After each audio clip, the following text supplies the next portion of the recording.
Hey, what up? What up? What up? What up? What up? What up? What up? Just eating some pie. Y'all ready to see these mints? Give me a second. 1 second.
All right, all right, all right. Let's get to it.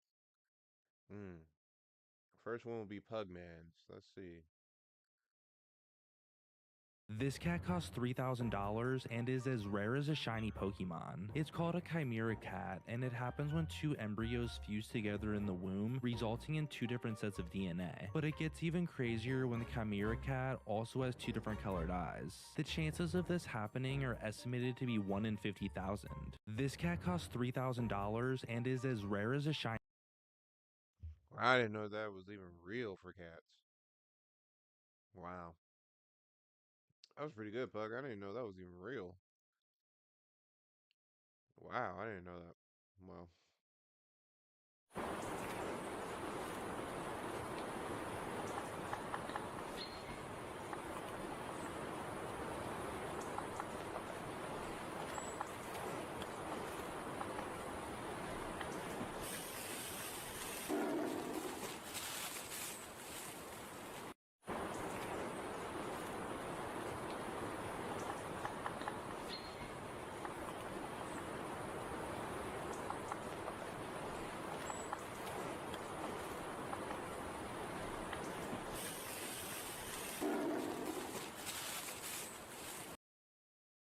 yeah, he didn't like that shit. I ain't like that shit. Man, that's crazy. Yeah, that's what's up, Bug. Wow, I didn't know that shit actually worked on bears. Wow. Let's see what we got here. So a lot of people are asking me how to get some assets, right? Where are assets, how to get it, but I'm going to teach you a little trick. This is a great asset that I personally enjoy owning. It's a 100-gram bar of silver Hey, by a Corey. metal refiner called Valcambi. Now, they make this specialty bar that could be divided into 100 individual pieces. It's a great silver asset to own. I bought a bunch to make available on tracksnyc.com, but I'm going to be honest with you, it's nowhere near the spot price. Now, we do offer financing, but when you're buying things like this, as long as you're paying zero APR, it's okay. However, if you want closer to the spot price, which is the value of the metal on the market that day, you could try Bouillon Trading LLC. That's one of my vendors for metals here in the Diamond District, and you could get your metals there for closer to the spot price. The spot price of silver per gram is 83 cents. Now, we're selling these pieces for way more than that because they are a specialty bar.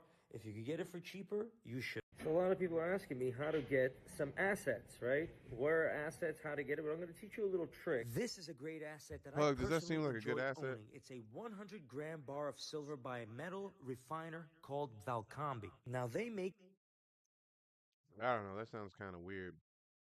I've never heard of them before. Wow. All right, let's see another one. That was pretty good, Corey. That was pretty good. The body is packed in ice immediately after death. Then the blood is drained and replaced with a special antifreeze solution, which protects the organs from damage. Once prepped, the body is cooled to a super low temperature and placed in a chamber filled with liquid nitrogen. In this state, the body remains preserved, potentially for decades, while scientists search for future methods of revival. Some people opt to preserve only their head with the hope that their brain's contents could be transferred to a new body. The body is packed in ice immediately after death, then which protects the organs from damage. Once prepped, the body remains preserved, potentially for decades, while scientists search for future methods of revival. Some people opt to preserve only their head with the hope that their brain's contents could be transferred to a new body. Damn, dude.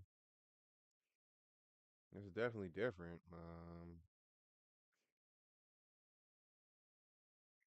Damn, Pug. Is it the same one? Yeah, it is. All right.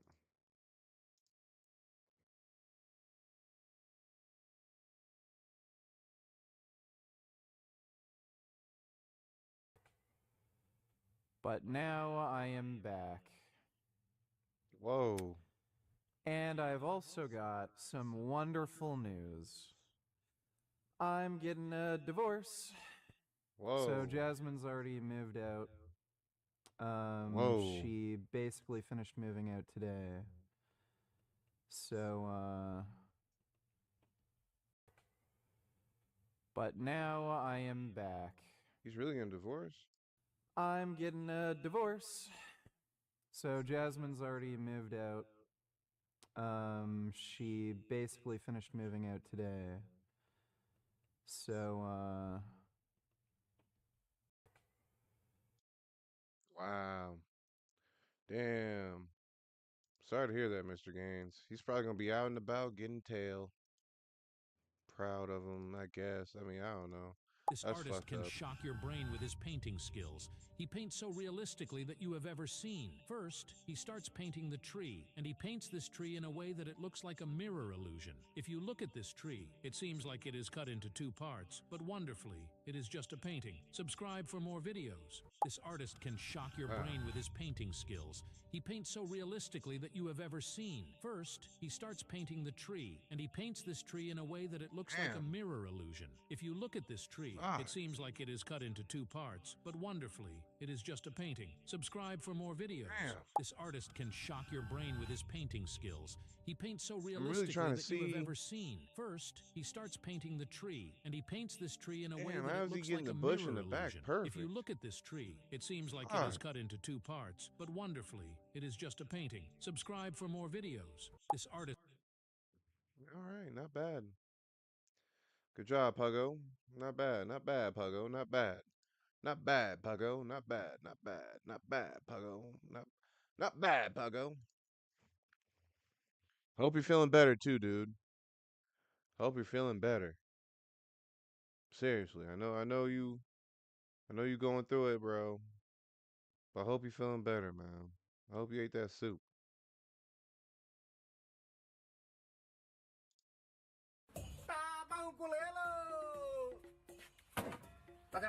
Oh, also, we're still taking any donations for the Ultimate Mints. $600, first $600. I'll go on a snow ride. $800. I'll do the snow ride at day and night. You say you posted something? Okay, let me see.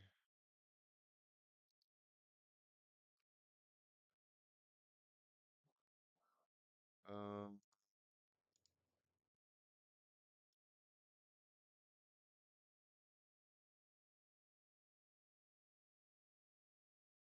where'd you post it?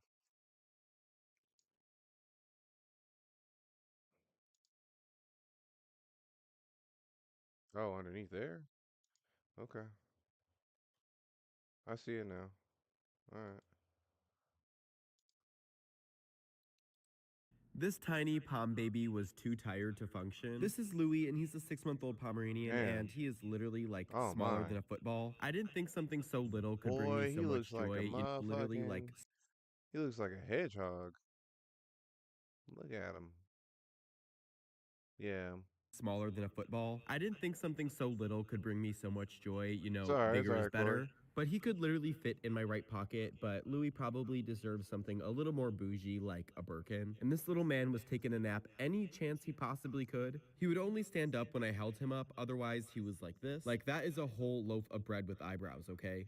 You know I always like Yeah, to that say dog that is Poms cute as have hell. pomitude, and Louis had a little bit of pomitude. He's only 6 months old, so he'll probably grow into it. I mean, obviously he's being incredibly good for his first time here, but he did throw a little fit when I tried to stop him from sleeping. Most of the time I endorse the sleeping, but unfortunately I can't do the haircut if they're laying down the whole time. But overall, like Damn, that's a little seriously, dog, what a 10 boy. out of 10 experience for Louis. If he was in school, I would give him a little sticker on his report card that said great Wow. job. But instead, I gave him that blue wow. bow, a kiss, and Look he at that is all bow. done. Bye, Louis. This tiny Pom baby. Damn, that's a small ass dog, dude. That's probably the smallest dog I've seen in a long ass time. Good one on that one, Corey. Let's see what else we got.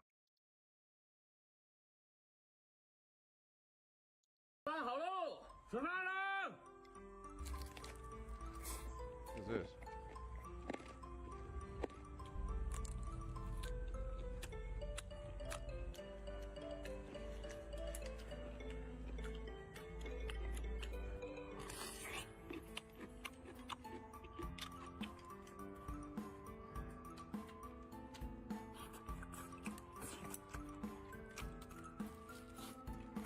Well, it looks good.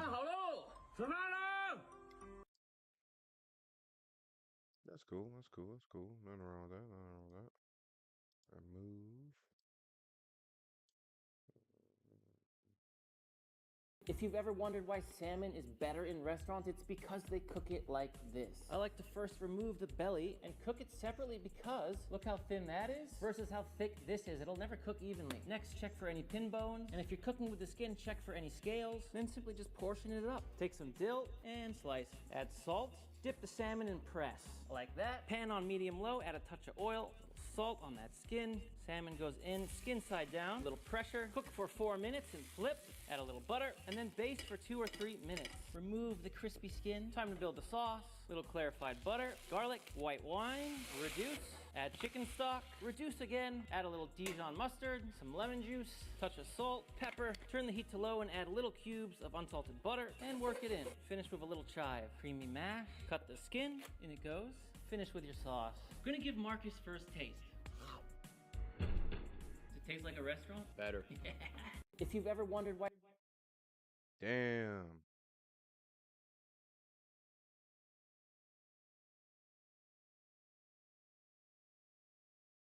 Appreciate that, Corey. We'll hit it again just in case. All right. Think we might be good. Think we might be Gucci.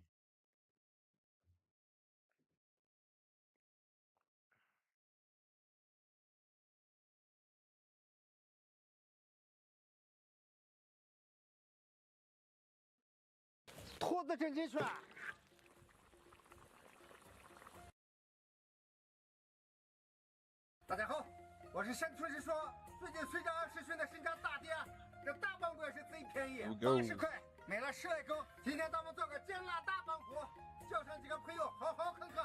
开酒，把棒骨洗一洗。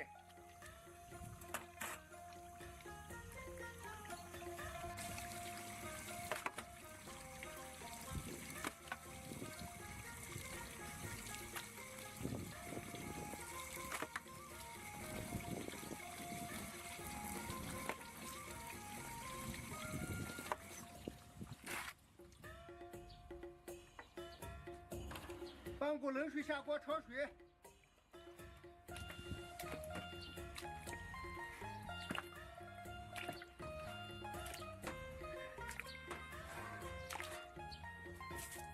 放上葱姜，倒上料酒，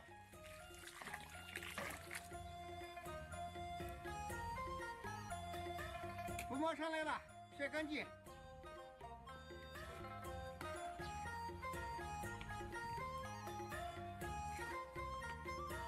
I think this one's gonna be good for sure.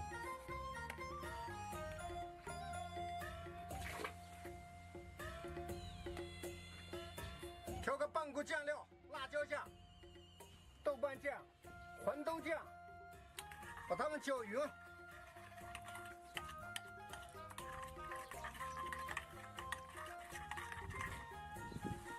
多准备点辣椒，用温水泡一下。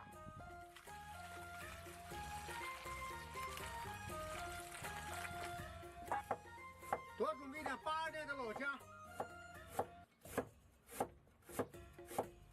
煎辣半锅，突出的是姜的辣味，多来点。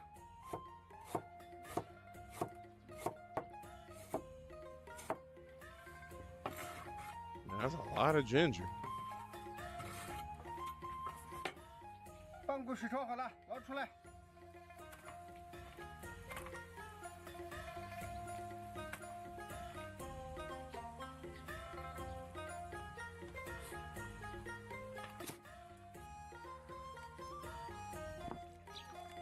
冰起水，冲洗一下。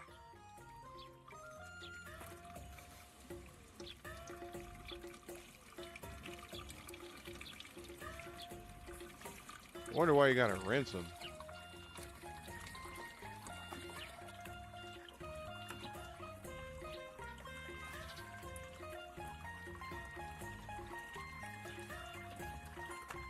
I don't get why do you have to rinse them?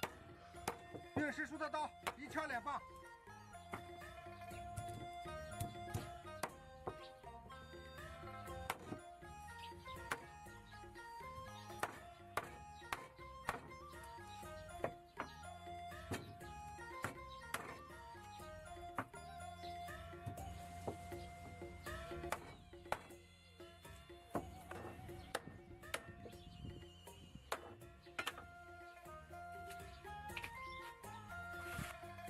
锅中多来点油，下入老姜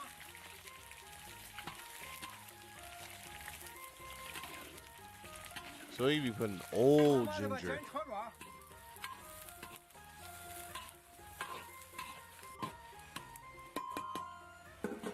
先炒软，撒上半锅。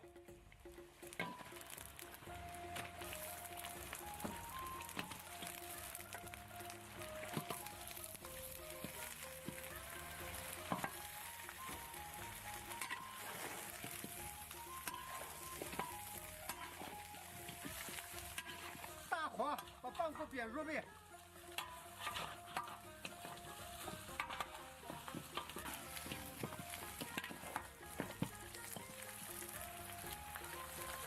锅边淋入白酒，去腥增香。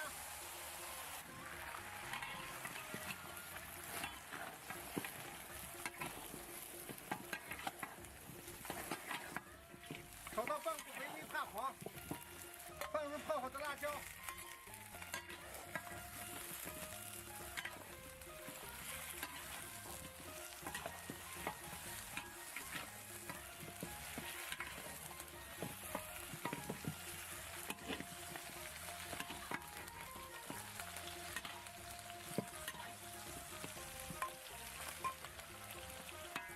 倒入调好的半股秘制酱，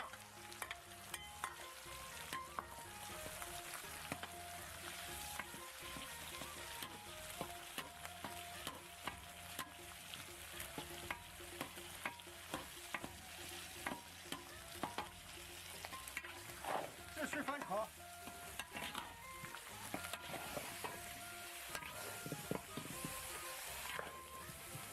给它炒匀，炒3次。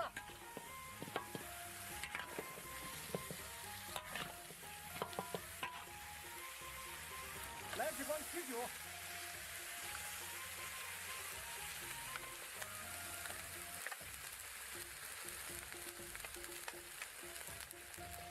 ，Man, that's a lot of beer. 再来点提拉香条， You said then add some water? Damn. 加生抽增香，再来点老抽调色，一点点蚝油，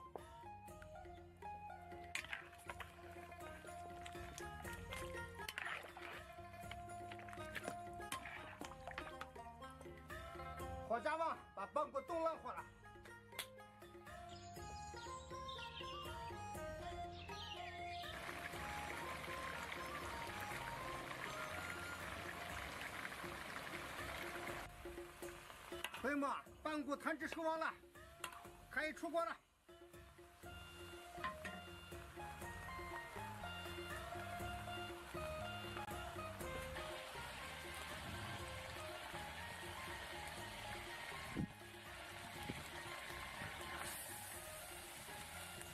这大半骨看着很诱人啊。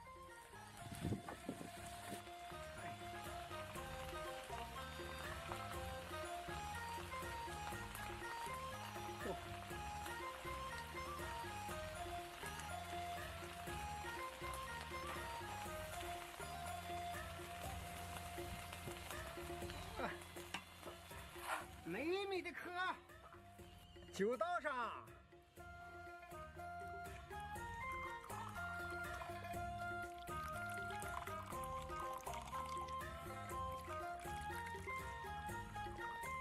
来，大棒骨啃起来，来。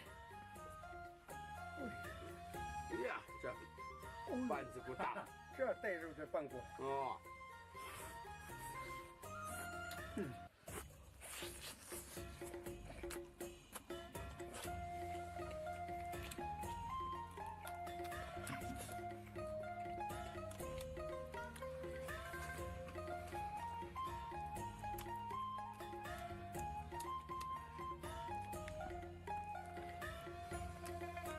哎呀，这大棒骨就是香。行。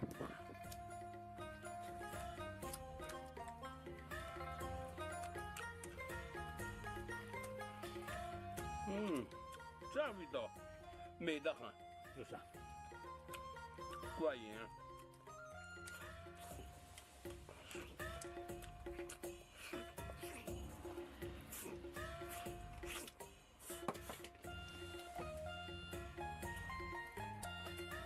来，再啃一个。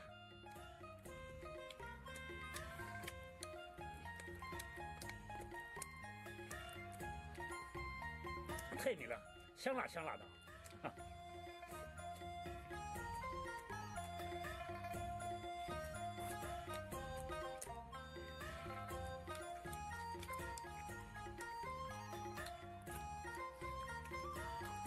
是说咱们再走一个嘛？走一个。大棒骨再进。这么香的大棒骨，不喝酒不对啊。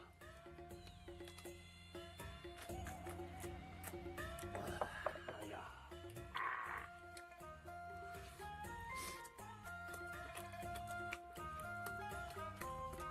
这点骨髓也不能放过啊。那是糊涂的精华嘛。行。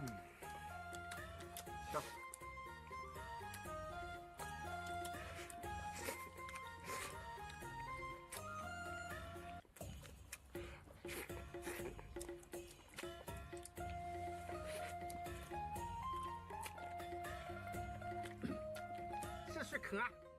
来，这个好。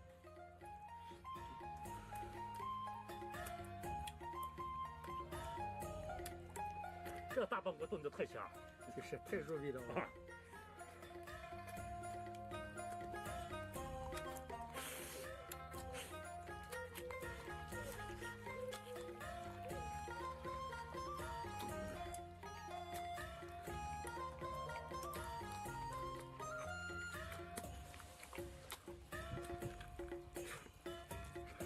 这半骨肉还真多。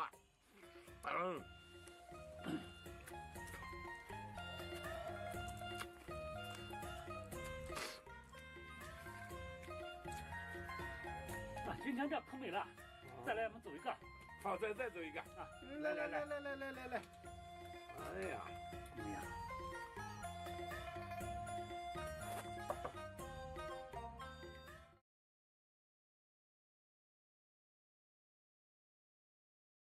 ，Well, hello there, friends. Time to entertain.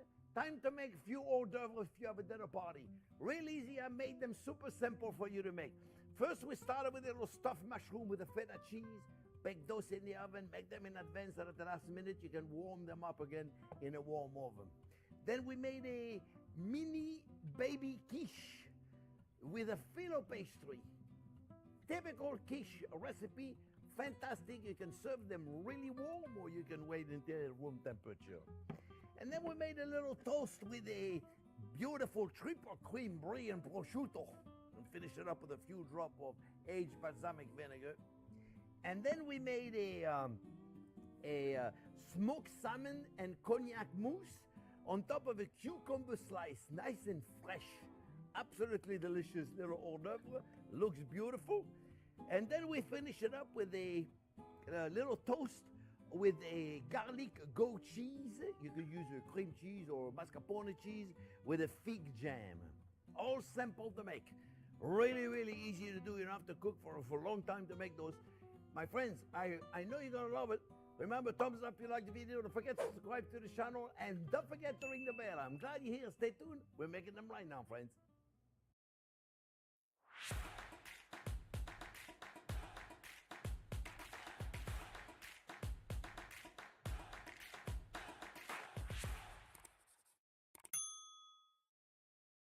Okay, friends, we're going to do the stuffed mushrooms. Easy. I got the mushroom cup right I think there. he did have his own TV show at one point. Stuffing going. Really simple, friends. Okay, I decided I'm going to make things simple so you don't have to do a lot of cooking. Huh? You got enough things to do. So we got some feta cheese in here. And I cut it up in little pieces. I got a little bit of garlic.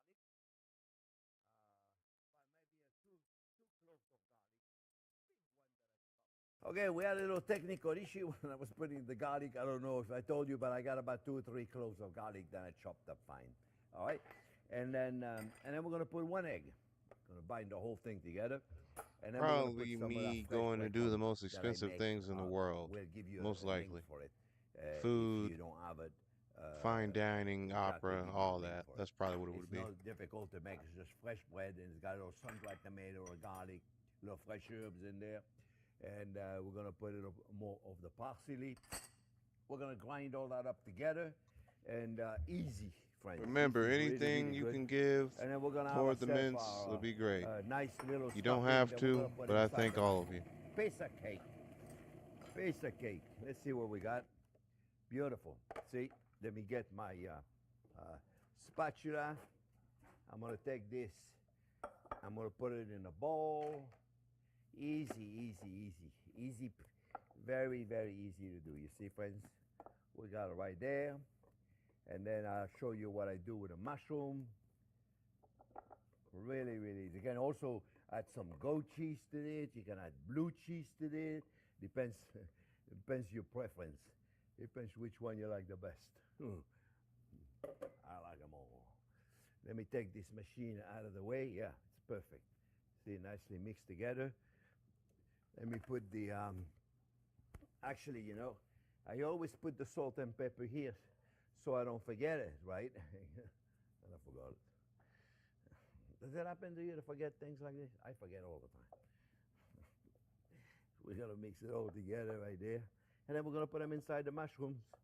And we're going to put some cheese and we're going to bake it. I mean, really, piece of cake. It is really simple, and friends, right? Let's make sure we do it all. Now, let me show you the mushroom, my friends. The mushrooms, when you buy them, you gotta, they leave the stem in there. You don't want the stem, right? So you know what I do? Instead of putting it off, you can't break it, you push it. You push it in. See, push it, push it, push it. And then, boom. All right, so now we want to clean this up right there, friends. And what I do is I take a little paring knife and I go around it. See, go around it with a little paring knife. This is a very cool paring knife I have. I don't know if you've ever seen the paring knife I have. It's got the serrated. You say, serrated paring knife? I know, when I first saw it, I said, it's ridiculous. Who needs a serrated paring knife? I do. It's really cool. And now what you do, you get rid of the,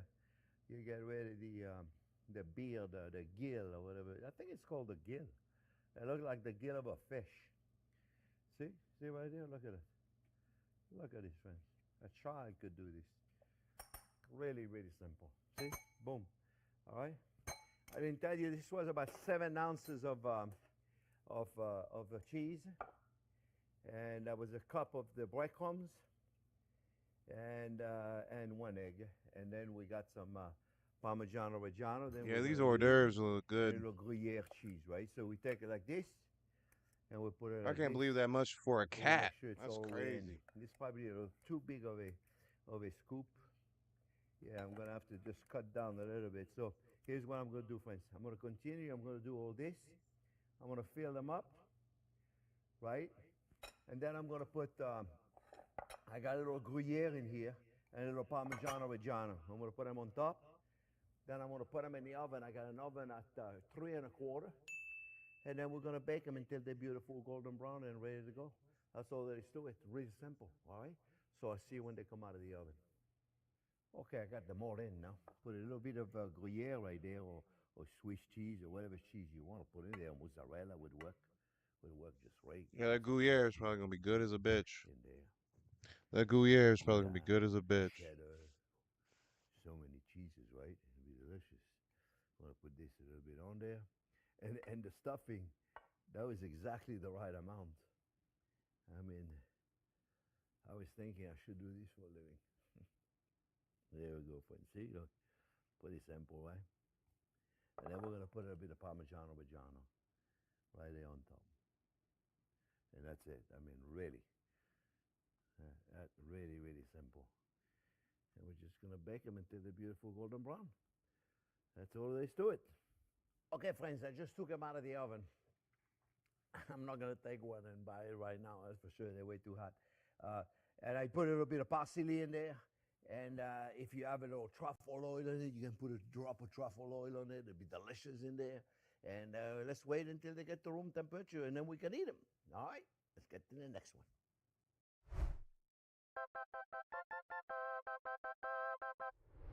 Okay, so we're gonna make mini quiches. I'm using this product. They're not sponsoring the show because I have no idea about them. I don't know what the name of it. I think it's called Aten. Aten, never heard of them before. But I've seen them in the store so many times. I say, you know, they'd be kind of cool to do things with them. Then you don't have to start from scratch and make your own. We're going to make little baby quiches with it. They're wonderful. They're in the frozen department of our grocery store, Publix. And I've seen them in Winn-Dixie's. I've seen them in other stores also. So I got a cup of cream. I got 12 of them here. They come 12 in the package. I got a cup of heavy whipping cream. I got 4 inches of goat cheese. Because you know I love goat cheese. So I use goat cheese all the time. I have 4 ounces of Gruyere. You can use a Swiss cheese, you can use a cheddar. You know, like goat cheese, let's put a little mascarpone in there, or a little cream cheese over there. A little, we're going to give it a little body. All right, and we're going to melt that cheese. Nothing really complicated here, friends. You know, I don't like to do complicated things. I like to make it simple for you, friends. A little salt, little pepper, and then I got little pieces of ham in there. All I did was I went to the store and I picked up a slice of ham, like sandwich cuts, you can see. I cut it in little julienne and little strips, little cubes, and I put a few of them in there. Really simple. You can put chopped mushrooms in there. You could put spinach in there. You can put a bunch of things. I just wanted to keep it really, really simple. Just basic ham and cheese. Ham and cheese. Ham and cheese. Really, really simple. I don't like to complicate things. All right, and then we got 1 egg. 1 egg. That's all, 1 egg for 12 little things. I'm guessing they're about a half an ounce each. I'm guessing about a half an ounce, so I needed about 6 to 8 ounces of liquid, roughly, and 1 egg is enough for that amount of liquid. What we're going to do, we're going to take our cheese right there, and we're going to temper the egg slowly. That's it, nothing complicated. And we're going to pour that on there, and we're going to bake it at 350. That's it. And we're going to bake it until they're beautiful golden brown. That's it. That's really, really simple. We're going to put a little bit of Parmigiano Reggiano on top. And that's it. You see, friends? Tempering the egg so then it doesn't cook right there. And if there's a little cheese left, you see? Simple. And then we're going to put it in there. And those cool things, friends, you can make them in advance. Of course, you can make them in advance and reheat them at the last minute if you want to serve them warm. But cold, they're delicious too. There's nothing wrong with having them cold. I'm going to pour them in here because I know me. I'm going to pour it all over the place except inside there. This little measuring cup is going to pour correctly. Now we're going to see if I measure correctly, because I really have no idea of how much those things hold. I don't want to go too much high because then it'll go down. I want to try to keep them clean, friends. We're going to see together if I did a good job.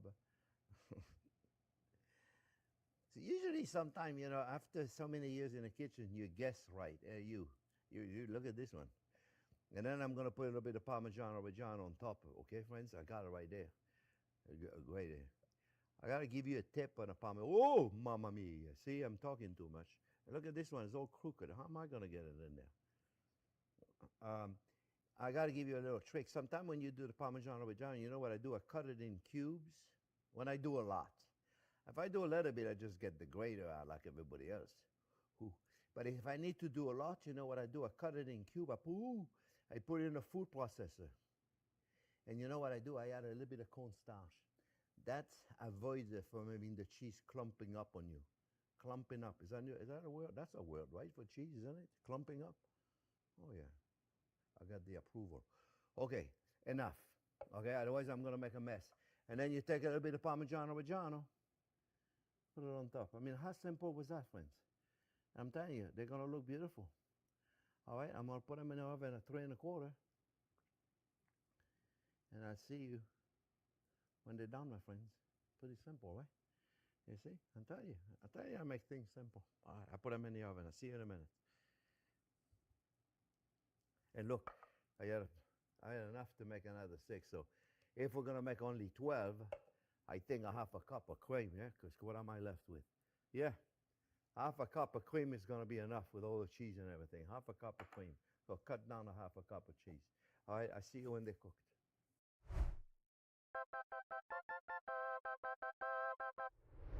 Okay, now we're going to make a little prosciutto and brie bite.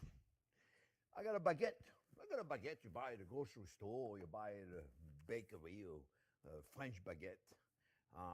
And you know what I do? I slice it. It's not really French. The French baguette's got a lot of holes in it. This one ain't got no holes. No, we got our money's worth with this one. They call it a French baguette in the grocery store. So you know what I do? I slice it thin. I put it into the broiler. Or you can do it with a toaster. Put it into the broiler just to get them a little crispy. You put a little butter on it. You don't have to put the butter, but it tastes better with the butter, right? Just make sure you got enough now. If your guests don't want the butter, just don't invite them. Who don't want any butter? You know, it's like the people that don't like animals. Don't like dogs, don't like cats. Oh, sorry, but we're busy. You know what I mean, right? So now, some people are going to think I'm very opinionated, but what can I tell you? I am. So look, I'm going to take my thing over there. Are we good over there, Jack? We're good. I got a brie. I buy the triple cream brie. This is better. It's a little creamier because it's triple. It's triple the cream. Those are so good. So you cut them very thin. How do you cut them very thin like this? You make it very cold, your brie. If your brie is not very cold, and you see what I do? I keep it like this. Bloop, bloop, bloop, bloop. See that? Check it out. See, preparation. What is it called? Mise en place. Put your brie in there. All right, so maybe it's a little big piece of brie for a little piece of bread, but so what? If you have to take 2 bites, it should be 1 bite, really, though. But that's kind of a big bite. What do you think? I think it's a little much. This is big right there. So make sure your brie is very cold when you do it. Otherwise, you're not going to cut it thin like this, especially if you buy a triple cream brie, like I did. Look at this. Can't even see the bread. Could I have a little bread with my brie? And then what do? You take a prosciutto. The prosciutto di Parma, my friends. You buy it like this. You see, look. This is prosciutto di Parma. You buy that at the grocery store. See, look. How cool is that? It's got a plastic in there. Prosciutto di Parma. Now, you can go to your deli, but just make sure you get the prosciutto di Parma. It's so much better. I promise you. You see, you cut it in half because it's too much. One slice is too much. Right? You take it, right there. Right? Half a slice. You stay over there. And then what you do, let me go back, because I already did them. I just do one, so I don't bore you with the detail. And then you make it like this, see? Look, nothing fancy. You just take it like this. You got them in advance, you see, look. All of a sudden, you make a little canapé, little hors d'oeuvre, in no time at all. You see, look. A child could do this. But you got to get a good prosciutto, eh? Don't get me like that cheap prosciutto. Then it's got to be very thin. That's all about the texture. The prosciutto, my friends, all about the texture. It's all about the texture. Look at this. I had if I calculated. Then I was going to do this. See? Look at this. Look at this. A child could do this. And you know what I like to do? Also, my friends, I like to put a little bit of black pepper. A little bit of black pepper. Really simple, right? See, I don't do anything fancy, right? Very, very simple. And you know what I like to do for decoration? A little piece of arugula. Right there. You don't want to put arugula in there, put a piece of parsley, put a something, put a green in there. You got to put a green. And voila, look at this. You see? I'm telling you. And you know what we're going to do also? Mamma mia. We want to do one more thing, friends. We want to do one more thing to it. Because the arugula is going to be more happy if I do one more thing. I'll show you. We take a 24-year-old balsamic vinegar. And with the brie, right? With the brie, the butter. This is heaven. This is sexy. I'm telling you. You take a balsamic vinegar. Where is it? Bring it over there. And you're very, very little. So in case you don't want to do too much, you take it just a little bit in case. I mean, you should have a pourer in this, you know, because it's 24 years old. You just want to put it. Oh, mamma mia! It's a little too much. So you see what you do? You take a spoon. You take a spoon and you voila. See, look. That's all you do. Just, that's what I wanted right there. The dropper. Be delicate.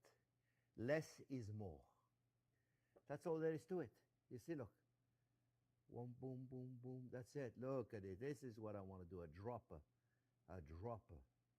Not a rock like I did the first one over there. All right, my friend, I want to continue doing it. And that's it. This is a delicious bite. I know they're all going to be delicious, but this is going to be delicious also. Damn. Okay, well, now we're going to make a smoked salmon and cognac mousse on a cucumber. A little slice. It's going to be a nice little appetizer for the seafood lovers. First, we're going to make the mousse. Real simple. We're going to put about 10, 12 ounces of smoked salmon. I chopped it up in little pieces. I buy the whole thing and I chop it up a little bit. I got Damn, 4 I didn't know you ounces could do that. of cream cheese, fresh dill. We'll put a little fresh dill in there. And fresh dill. And then we're going to put a little bit of hot sauce. I put a little sriracha in there. That's really up to you, friends, if you want to put a hot sauce or not. You certainly don't need to. A little bit of salt. And then we're going to put a little bit of cognac. If you don't put the cognac, you don't have to put it in. But it's nice. It adds it's really in the background. It's not like it's going to really taste like cognac. She's going to give it a je ne sais quoi in the back, my friends. We're going to make sure that's nice and smooth. Let me do a little pulse here so I can move it around, you see, when I do the pulse. I don't want it to be too smooth. I'm going to put a touch of cream. I want to put a touch of cream so it's a little bit more liquid, but we don't want it to be really liquid, obviously. We still want it to keep a nice consistency. We want it to be smooth, though, not granulated, if you will. You see, it's pretty simple. Huh? That, my friend, you need a food processor for this.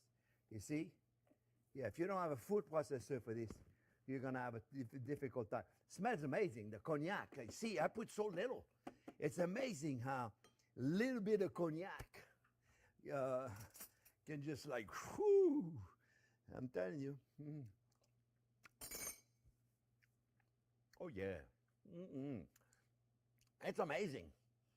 I can't put anything else in there. I got it. I mean, I'm like, wow, it's phenomenal. Little more salt. Just a little bit. That's it. Just a little bit, little bit, little bit, little bit, little bit. Damn. Tell me what you think about that shit, Pug. A whole I have an issue salmon, with my food smoked processor. salmon It's actually a good food mousse. processor. That's crazy. Cuisinart is a brand. For those of you that are asking, it's Cuisinart, and it's 14 cups or 12 cups. 12, 14 cups. Somewhere around there. I'm going to put it on top of the cucumbers, friends. And the cucumbers, they don't come like that. And we're going to make them. I'll show you. It's really simple. Take a piece of a European cucumber, right? Cut it nice and straight. And then you take one of those tools here, friends. That's, I forgot what it's called. It's a channel, it's a channel knife. Channel knife, right? Yep, channel knife. Yeah, we got them. I think we got them on our website somewhere. Yeah, you can do it with lemon, with oranges, with all kind of stuff. I do it with lemon. I make a nice a decoration with lemon with this. You see, look. And then we're going to cut it in slices. We don't want it to be too thick. Otherwise, obviously, it's going to be a tough bite. You want to try to make those one bite. So you want to make it fairly thin. And I think this, friends, is thin enough, you see? You make it too thick, it's not going to be enjoyable. You see, friends, look. Try to make them the same size if you can. I say that, but I don't always do it myself. See, look. Boom, boom, boom. And then, you can pick it up. Boom. As a one-biter. You see? You can pick it up as a one-biter. And that's really the goal. Probably going to have too much in here, but that gives us an idea. So now what I'm going to do, I'm going to put it in I'm going to put the mousse in a pastry bag, because it'll make it nicer. Okay, so it'll make it nicer. You just go in and put it in a pastry bag. When I do a pastry bag, when I filled up a pastry bag, friends, I always make sure. Then I don't want to cut my spatula, so bear with me one second. I don't want to cut the spatula. What I do when I put it in the pastry bag, I'll show you. I tie the bottom of it. I'll show you. Now, if it gets too heavy, it doesn't work so well. I'll show you in a minute what I do. See, so this is enough to make a good amount. All right, so what I do, before I put the pastry bag in it, I twist this inside this. I twist it, and I'll show you. So then this allows you to get rid of the air. See, get rid of the air first. Make sure it's nice and tight. And then you let it go. You see, look. See right there, my friends? I got it, and boom. See now? Now the air can get out of here without bringing anything, and make sure it's tight. And see what I do? I never let those go right there. This is always tight right there. And all I got to do is twist, and it's nice and clean, you see? Really simple, friends. See, look. Just like this. That's all. That's all you need. And then on top, we're going to put a shrimp. See, look. Just really simple. That's all. A nice bite. Oh, not so nice. Not so nice. There you go. Okay.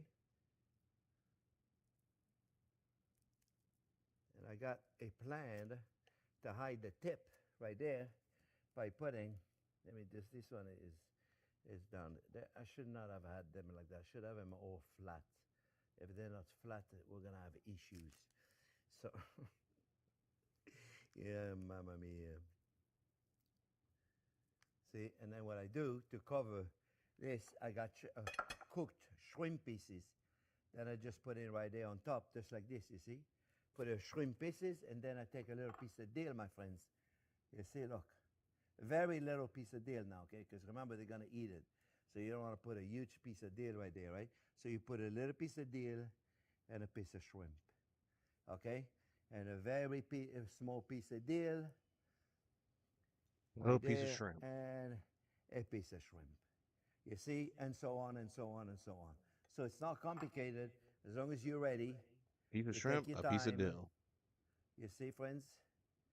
Take your time, put a little piece of dill and a piece of shrimp. And so on and so on and so on. And you got beautiful bites right there.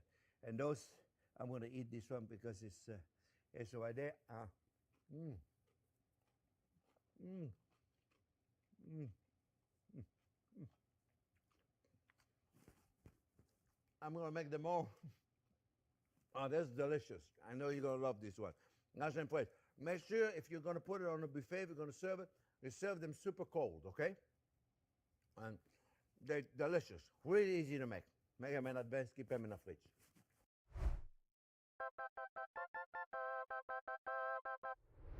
Okay, the next one, we're going to make a little toast with some goat cheese, flavored with a little garlic, a little sun-dried tomato, and a little bit of fig jam. It's going to be delicious. Really, really simple one to make. Again, friends, we got I got about a 10 ounces of goat cheese. You can use as much or as little goat cheese as you want. A little salt and pepper. Really, really simple here. The goat cheese is very soft, very soft.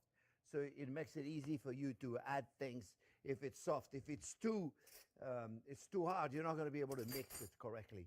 I got about a good tablespoon of garlic. Put as much or as little as you wish. Some sun-dried tomatoes. After this, I'm about to look up some Korean cuisine. See if I get something like that going. And they're moist. They're very moist. Chop them up in very, very small pieces. And I got about a couple of teaspoons of chopped parsley. And I'm going to mix all this up. Mix it up. You can do it with a food processor, or you can do it with a spatula. That's why I said your cheese has to be very soft, friends. Very, very, very soft. Otherwise, you're not going to be able to do that without the food processor. And the food processor sometimes is a pain to take it out and clean it and all that. And this is very simple to make. And what's going to make it special is the fig spread. It's actually a fig spread that we're going to put on top of it. For that, we're using a little Melba toast. This is a very simple one to do, friends. Little Melba toast. You can use, I was checking this little bruschetta toast right there. Bruschettina. What is it called? A bruschettini. Little bruschetta, little crackers out of bread with flavored garlic, or just a plain simple Melba toast. Okay, whichever one it is you want. Mix it up really good. If your cheese is a little cold like mine is, you take a harder mixer tools to mix it, and I'm going to use a wooden spoon. There you go. Mix it up really good. Goat cheese is going to perfume everything. And you know, I like to use the same kind of mixture. Oh, if you don't like goat cheese, use cream cheese. Same deal. You know, when I make my fondant potatoes, I do the same thing. I make a little hole in the fondant potatoes, and I put that same mixture, and I also add a little bit of soft brie. It makes it delicious. All right, so look, guys. I got it right there, friends, you see. And mix it up really, really good so it's nice and flavorful. With it. And you don't need to do much more than this. That's it. Really simple. And then what I do is I take a small ice cream scoop. You can take your toast and just spread it on there, you know. Take an ice cream scoop right there. Very, very small. Put it right on top of it. You see, look. Very simple, huh? And then, so, like I said, if you don't like the goat cheese, you do it with the cream cheese. It's delicious. And so on and so on and so on, right? And then what I do is I take, let me see. Make sure I have it right there. Yep. All right. So I'm just going to do 2 or 3 right here.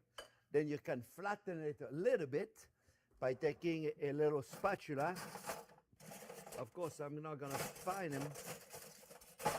I flatten it just a little bit,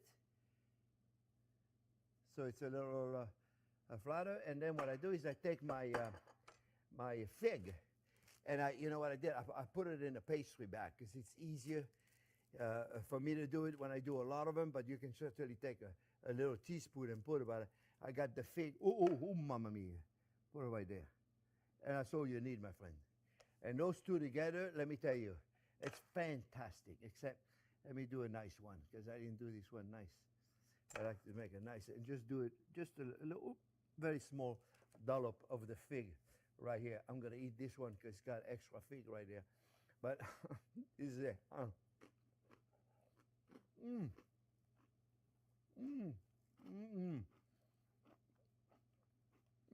Damn, that looks pretty good. I ain't gonna cap. I like stuff like that. Let me tell you, the fig is a must, my friend. Voila. Very simple. I'm going to make them all. I'm going to eat them all. I'm not going to eat them all. I'm just going to eat a few of them. And we're going to finish it all. Okay, friends. Well, Jack just finished editing the videos, and he says, you didn't do a closing. You didn't talk about how delicious they were. And he's right. They were delicious. We ate them all, and we forgot to record it. My friends, I hope you make it. They really were delicious. Thumbs up if you like the video. Don't forget to subscribe to the channel. And don't forget to ring the bell. Thanks for watching, friends.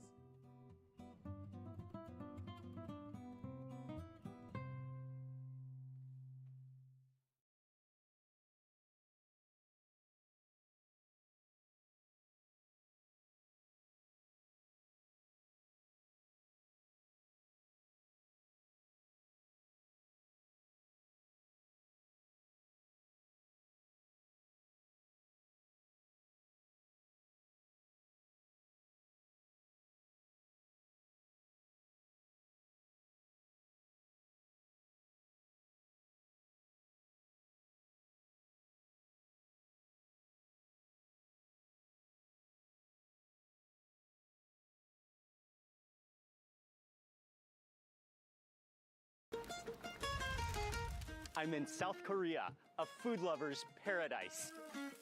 For the next 11 days, we're going on an ultimate Korean food road trip. We'll drive over 1,500 kilometers and get way off the beaten path to discover some of the most unique. This might be one of the first meals I've ever had that requires a backhoe. Surprising. Wow, that's a lot of heat. The ultimate pyromaniac cooking. Addictive flavor that you just cannot stop eating. And delicious foods in all of South Korea. Considered the most ugly fish in Korea and making it one of the most tastiest dishes you can possibly imagine. And to taste what just might be my new favorite Korean food. Oh, and a whole bucket of broth. Those are the ribs with the bone cage. Get ready for the most mouth-watering Korean food adventure. It's a truly magical meat-eating experience. They do it all in front of you. Long drives in the van, and some behind the scenes of some things that didn't quite go as planned. So this is a special formula Korean beverage for helping you digest. Whoa. Oh no. I'm Mark Wiens. Join me as we eat our way through South Korea.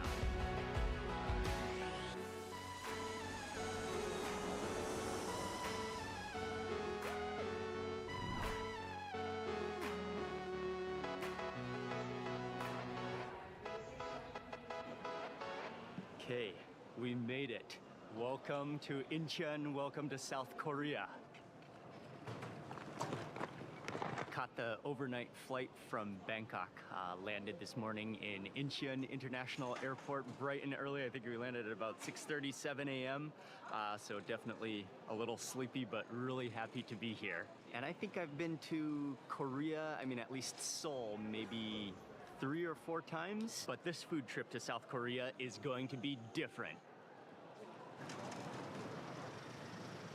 For the next 10, actually maybe 11 days, we're gonna be food touring and road tripping through the entire South Korean peninsula. and that's gonna be the van that we're in. Okay. Hanam.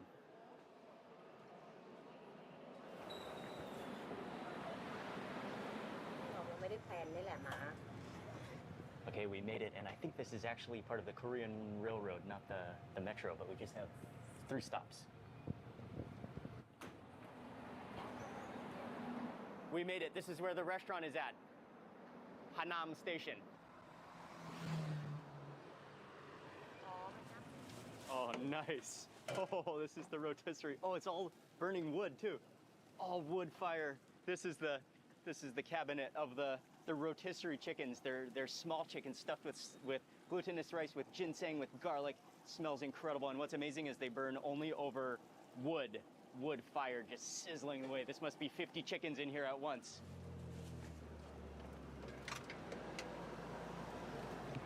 So the chickens are already roasting outside, so as soon as you sit down, literally within a minute, the chicken is at your table. I think it looks so good. I love how simple it is. Everything's on your table. Oh, and by the way, cheers. Oh, Ying. Ying, cheers. Kanpai. Kanpai. Kanpai. Okay, cannot wait to dig into that chicken. Oh, this is all the chicken breast on the outside. Oh, it smells so incredibly good. The garlic, the ginseng on the inside. Oh, look at the way it just completely tears apart. Oh man, what should we start with? Maybe just grab the drumstick. The drumstick. Oh, it's beautiful. Yeah, it's definitely the white meat.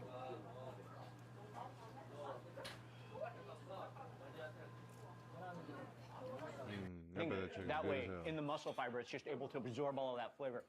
Oh, it's so flavorful. I think I'll grab a whole bone this time. Oh, you can see how juicy it is. I'll dip it into the bean paste. I think it's a type of Korean bean paste. Oh, you can see how that just wobbles. Oh, yes. Can't wait to try this bone.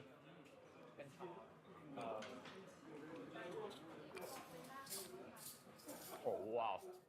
What a spot. And it's still family run. They're extremely friendly. I mean, this is a preservation of Korean barbecue heritage.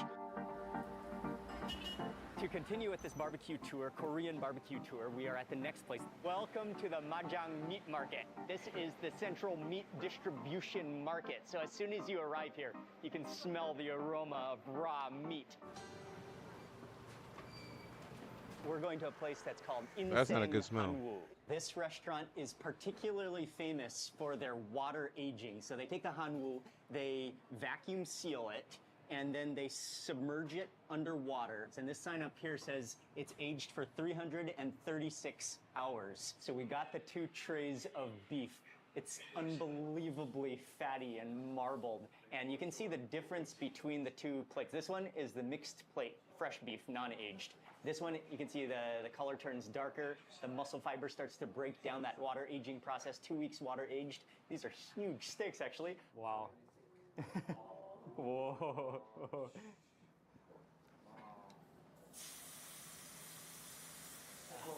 You can hear that.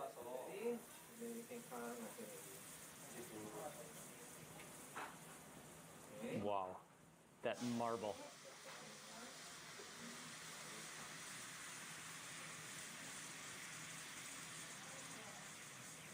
Putting on another one too. But the first water-aged steak is ready, hanwoo, which I cannot wait to try.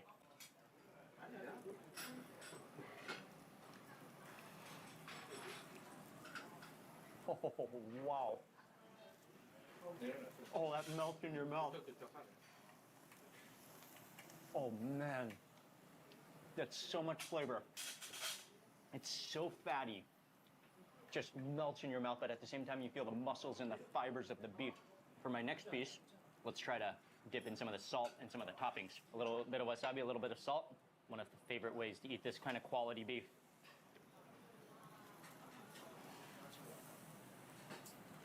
Oh, wow. There's a waterfall of juice in my mouth. Just liquefies on your tongue. Oh, with the salt. That's incredible. You got the crunch of that salt. a little bit of sesame seeds in there, and then the wasabi is so mild, it just kind of like is actually sweet. It doesn't go up your nose at all. Wow, that's rich. What a meal. I love the texture, the marbling, just the fat and juiciness of that water-aged hanwoo. And it was also great to just spend some time hanging out with friends in Seoul. Korean hanwoo beef is some of the best beef on earth, and grilling up a feast right within the market makes it even more special.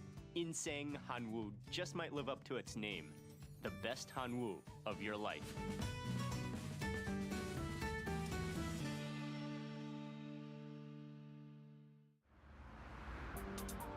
Today, we're going to 3 legendary restaurants in Seoul back to back. Then we'll drive a couple of hours to Yesan for a spicy dinner that I can't wait to try. And here we are at the first place. Step out of the car and no joke, you could just smell the kimchi in the air. Okay, this place, it has a complicated name. I think I'm just gonna let Jin-Soo say it for us. It's called Kimbuksun 큰 남비집. Now, typically, I've always had the kimchi stew with pork, but they also have a version with tuna and a version with Spam. I gotta try the Spam. Oh, they really have a system down. And again, kimchi jjigae is all about the kimchi. The kimchi is what makes or breaks kimchi jjigae. So they're not making any mistakes with the kimchi here. They have a huge pan of the kimchi. That first goes into the pan. Then he adds in some chili, some garlic, some other seasonings, some onions. That goes into your pan. From there, you choose your protein of choice, whether that be pork, whether that be tuna, whether that be Spam. And then it goes onto the burner, and then she adds in some of the broth, and then that boils away until it just all combines with the juices with the kimchi expertly. It smells so good. I'm going in. So this one is the classic, the original, with pork, kimchi, chili pepper flakes, onions in here. Oh man, it smells so good. Oh, wow. I like my kimchi kind of cold, but that's cool. Oh, that's hot. Oh, it's still on fire. Oh, it's so good. You know, because it's all about kimchi, the kimchi is what makes or breaks the kimchi jjigae. And because kimchi is a fermented food, there's such a varying range of flavors and tastes, and how fermented it is and how fresh it is can have a huge impact on the flavor of this dish. Okay, the next version that I just absolutely had to try is the Spam version. Big cubes of Spam, kimchi, tofu in here, all the same ingredients, just massive cubes of Spam.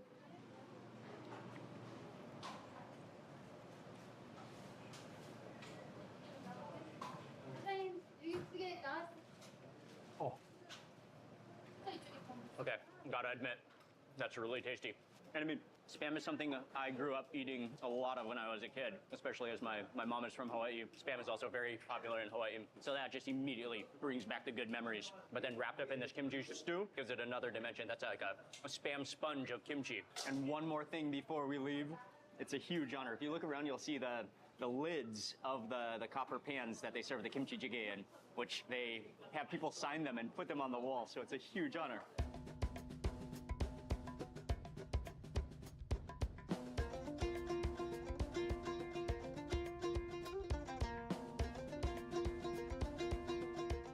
Man, that kimchi jjigae was outstanding, fantastic, on the next level, one of the best bowls I've ever had, highly recommended, and we are moving on to the next food.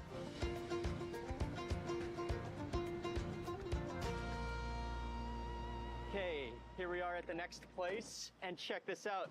It's valet, and they have an entire tower parking lot. This is all their parking. They have a 10-story parking garage all to themselves. That's all valet. That's how popular it is. We are here for the next place. Oh, this restaurant is extremely popular, almost continuously a line, especially if you come in the peak meal time. There'll be a line coming out the door. And they've been featured, you can see here, they've just been featured in almost every news station, every TV station for their food, especially for their naengmyeon, the buckwheat noodles. Vinegar? Yeah. Mustard.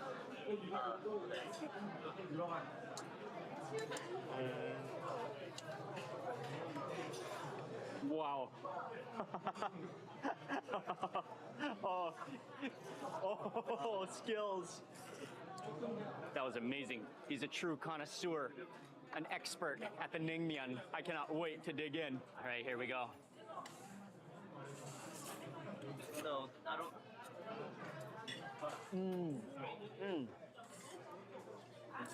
Oh, the texture of those buckwheat noodles is incredible. They're not as chewy as some versions that I've had, but you really taste the flavor, the buckwheat, the meatiness. It's so cold and refreshing. So good.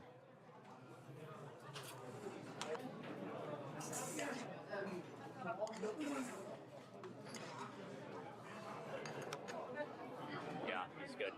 Okay, I'm gonna try some of the bibim naengmyeon. Yo, Pug, what is that?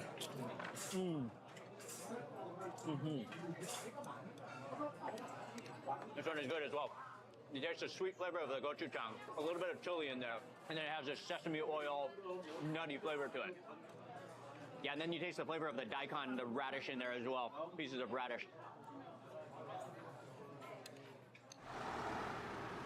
This might be the only place in the world I've ever had valet noodles. And that was awesome. Oh, and how convenient is that? Straight from the parking garage, straight to your car, valet noodles. Okay, we're off to the next place.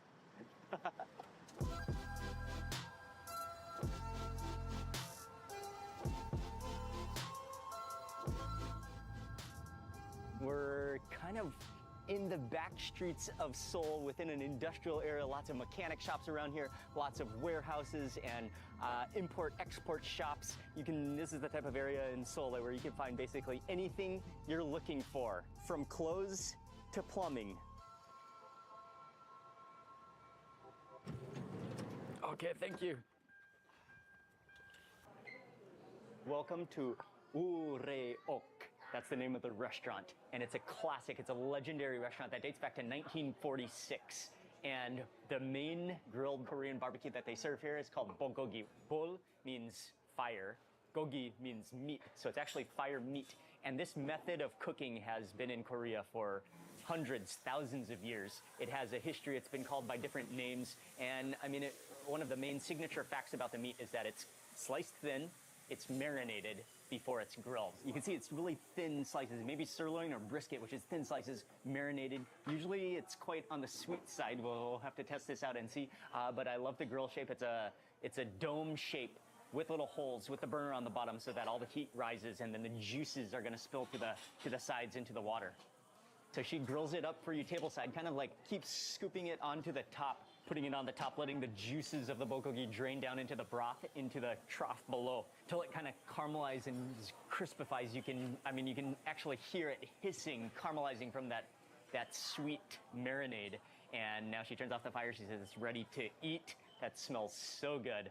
So the method of eating this bulgogi: grab a lettuce into your palm, garlic, dip it into the fermented bean paste, into your lettuce, then bulgogi. Oh yeah.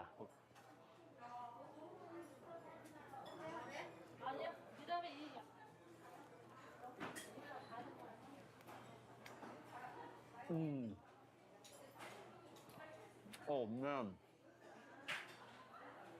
it's so tender.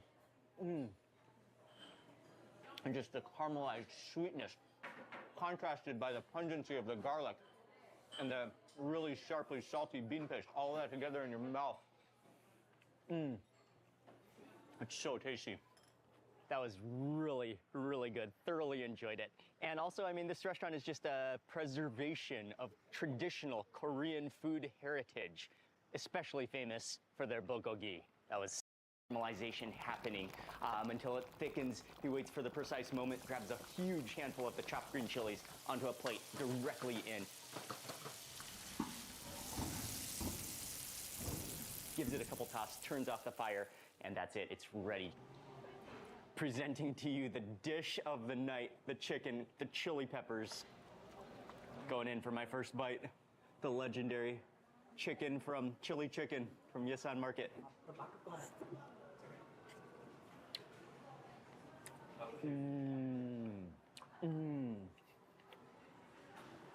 Oh wow, that's so tasty. Oh man, it's like juicy, a little bit sweet, a little bit spicy, Such a harmony and a balance of flavor all together with the smokiness of the wok. And then the braised effect that like ensures that all the sauce gets absorbed into the chicken. I'm gonna take another piece of the chicken onto my rice. That sauce at the bottom is so good.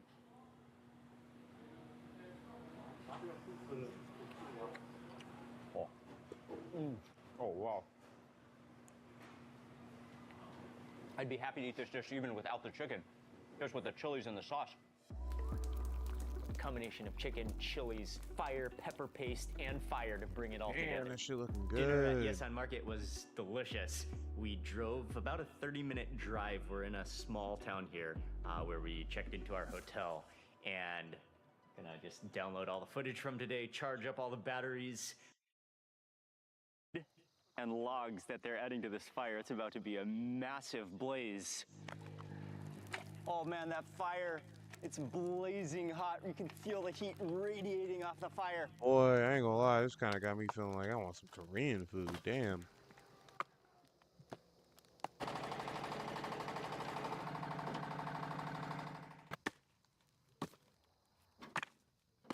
Oh, and you can see he's stacking here. A little opening. Water? Huh? Water steam. Oh. So they're building like a little door archway to the oven. We've moved inside to the kitchen where they are going to load the pot with the ingredients that's going to steam. So we've got some sweet potatoes, some regular potatoes, some eggs, some pumpkin, some corn, and some pork belly. And I mean, these would all be ingredients that they would be able to grow, that they would harvest, that they would raise right here within the village. So they're going to pack the pot now. Okay, finished? Ready? Ready to go. Okay. This is why I love to travel for food. It just offers so much insights into the culture, the history. It's incredible. And so as it turns out, this area, they are known for making hemp clothing, especially traditionally. And they would make their traditional clothes out of hemp. And in order to process the hemp, they would need to steam it. And so they set up these rock pits with hot rocks. They would steam the hemp and then, you know, might as well make use of the heat. So they would put food into big pots, stick it onto the side of the hemp steamers, and they're using, as a result of those hot rocks and the steam that they were using to process the hemp fiber to make clothes, they would cook a meal and share it together with the community. And so, I mean, everything has a purpose. And that's also why, I mean, along with being extremely laborious, taking a lot of effort and time, it's also a lost, dying art, because they no longer process hemp fiber to make clothes like that anymore. Oh, now he's working fast. Oh, you can see all that steam coming out.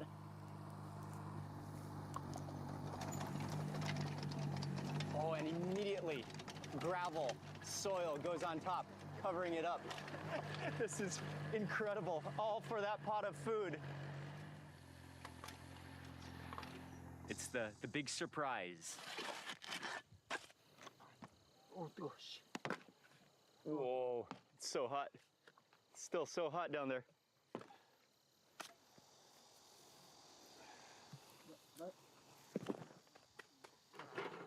Oh.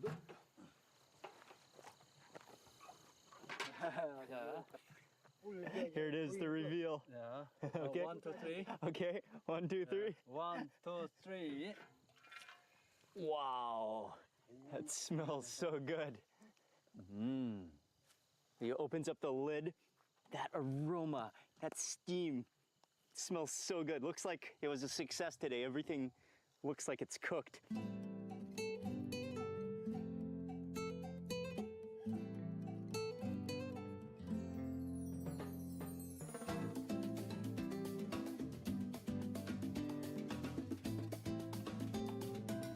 That pork, literally, as she was slicing it, you could just see the juices pouring out of it.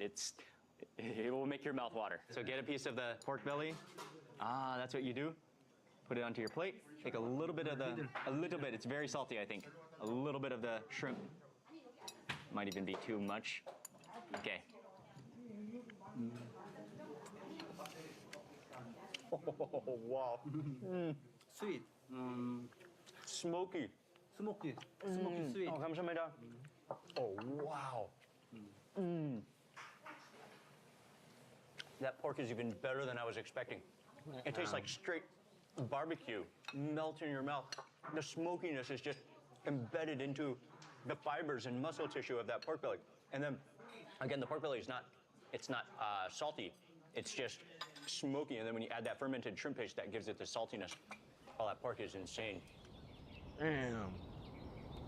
It just exceeded my expectations. And then I was mentioning that I was a little bit, like, I mean, there was no seasoning, not even salt on the ingredients, but I should have known with all the Korean side dishes, that just totally magnified the flavor of everything, making it just an... But I do, Jeonju is also famous for bean sprouts, so there are bean sprouts on here, although they were hidden. You mix it, you gotta fully mix everything with the rice below. You want every bite to be completely mixed in with the same amount of ingredients. And the special formula Korean beverage for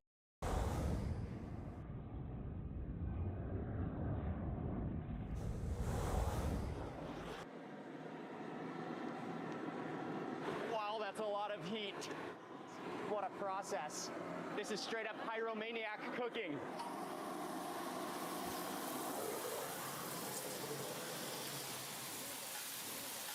Oh, that sizzle. And here comes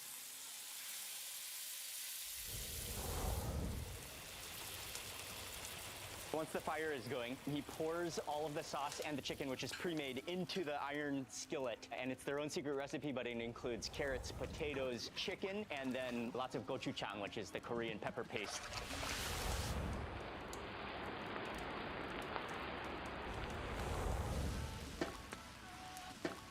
They have their own secret blend of ingredients and spices that goes into it. Then it's gonna sizzle for a while as the sauces mingle and start to condense and start to thicken. And I know he's gonna blowtorch it more, and he might add in some more ingredients as well.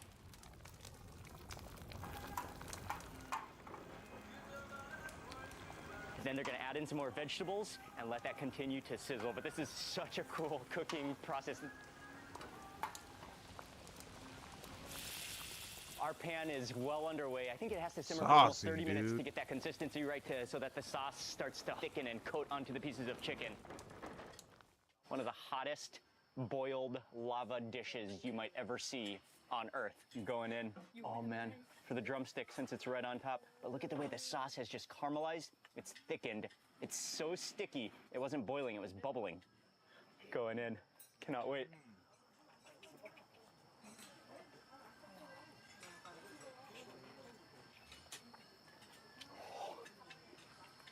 It's still on fire.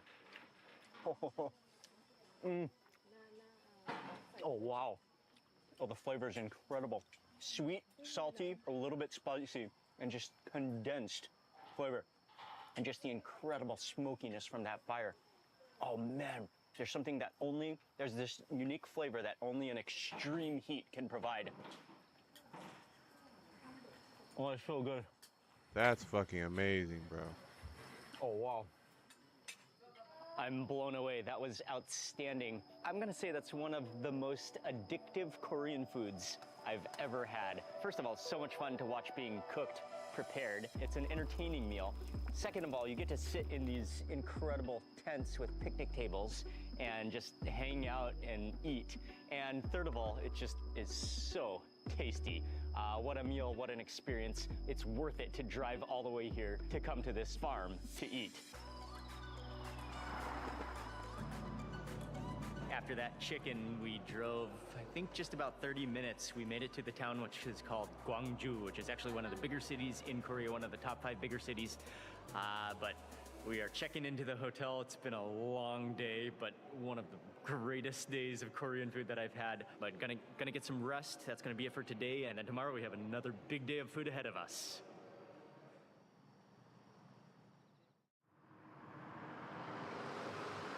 We are beginning at the Yangdong market. This is one of the biggest markets in this entire region of South Korea. One of the most popular things to eat at the market is not seafood at all.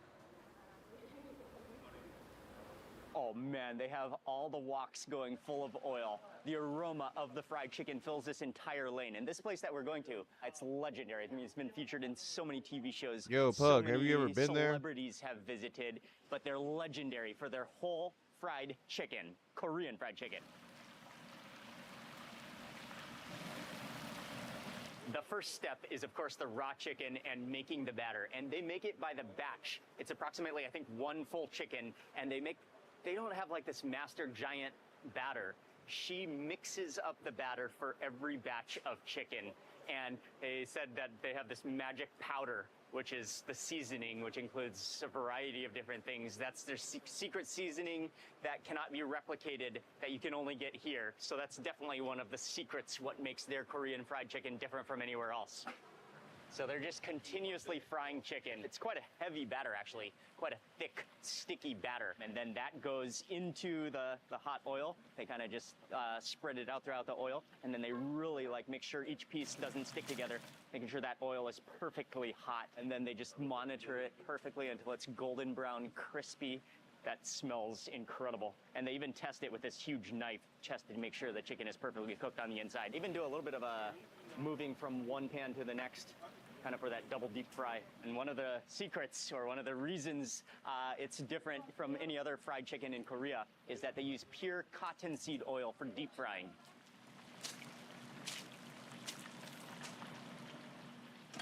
That is a huge plate of fried chicken, yeah.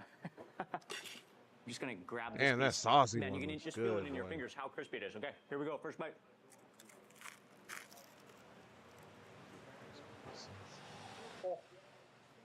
Oh. Feels like it's still boiling in the oil. It's so hot and fresh. Mmm. And it's so crispy. Mmm. Yeah, because of that heavy batter, the magic seasoning. It's so crispy, so perfectly golden. The chicken remains, yeah, very moist on the inside, even though this is the chicken breast. And something you'll notice is that the batter is actually not that salty. I think that's because they provide you salt on the side. They provide you some sauce on the side, even for the original version.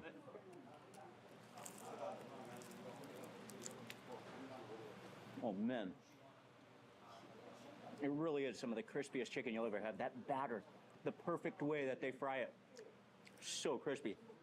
On our way to the next place, yeah, it's going to be about an hour drive, I think. Got this massive coffee. Wow, that's hot. Okay.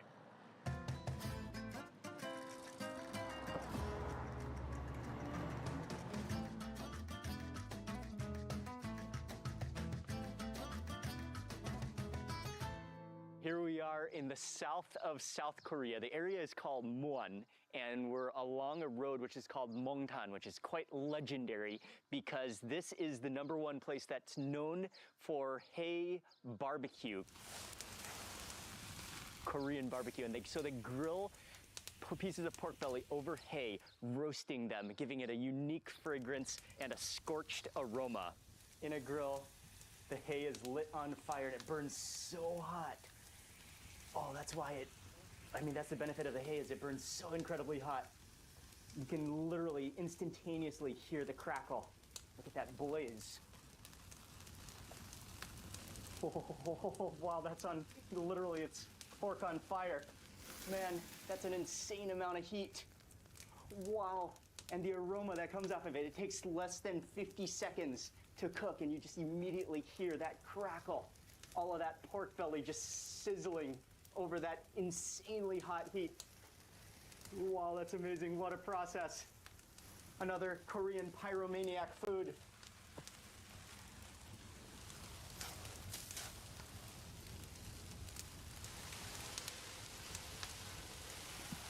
Wow, that is a hot fire.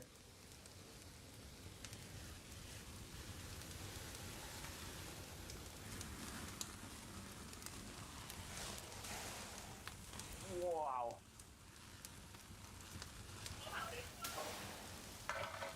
And ready. No, I'm not gonna lie, it looks good, dude. I cannot wait to try it. Mmm. That is crispy, smoky, completely melts in your mouth. The fat has just rendered and just reacted with that flame to create this sensational smokiness in your mouth. Oh, that's so good. And they do have some combinations written on the wall for you to try.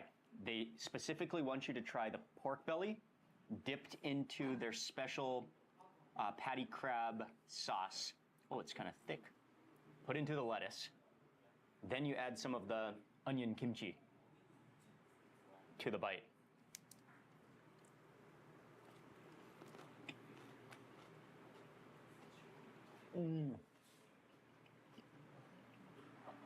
Oh, wow. That brings out the flavor potential.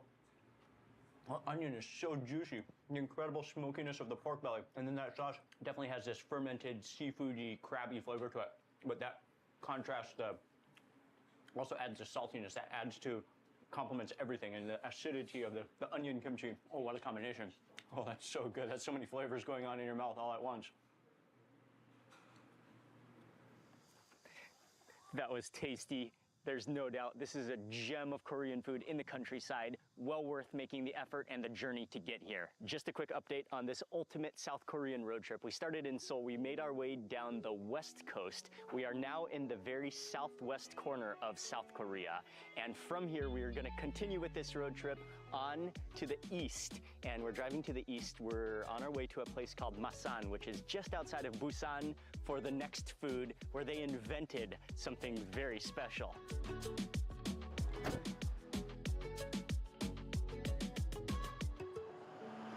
We specifically came to this city to eat a dish that originated right here, and they make it from one of the oddest, most bizarre fish on Earth.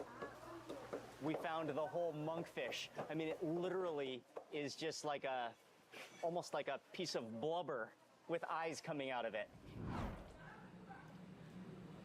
So we're in the kitchen. We're gonna see some of the cooking process with Auntie, who is hilarious. The agwijim is made in this red caramelized pot.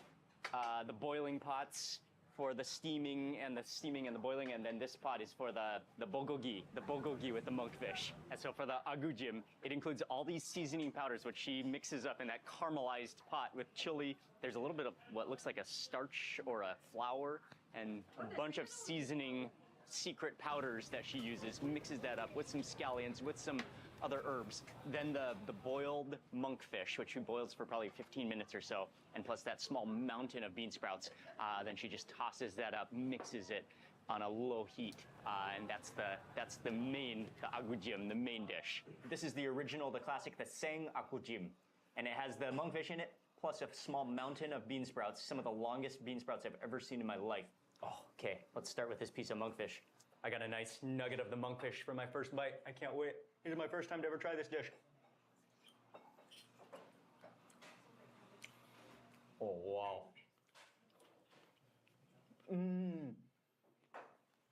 Oh, that's incredible.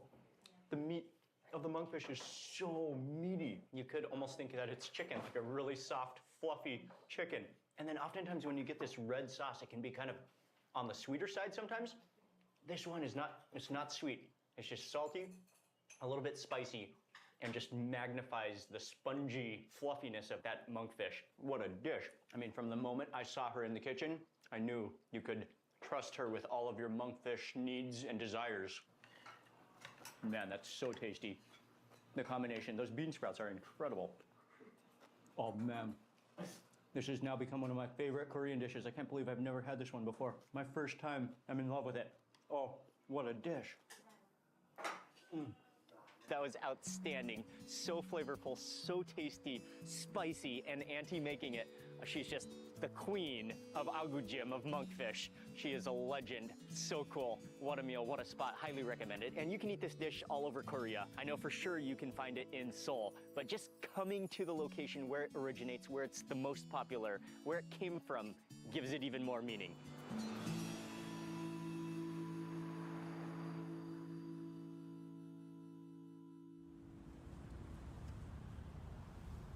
Today we're going on an ultimate Korean street food tour to eat some of the best local food in Busan. Starting right here at Chagalchi Market, which is the biggest seafood market in all of South Korea.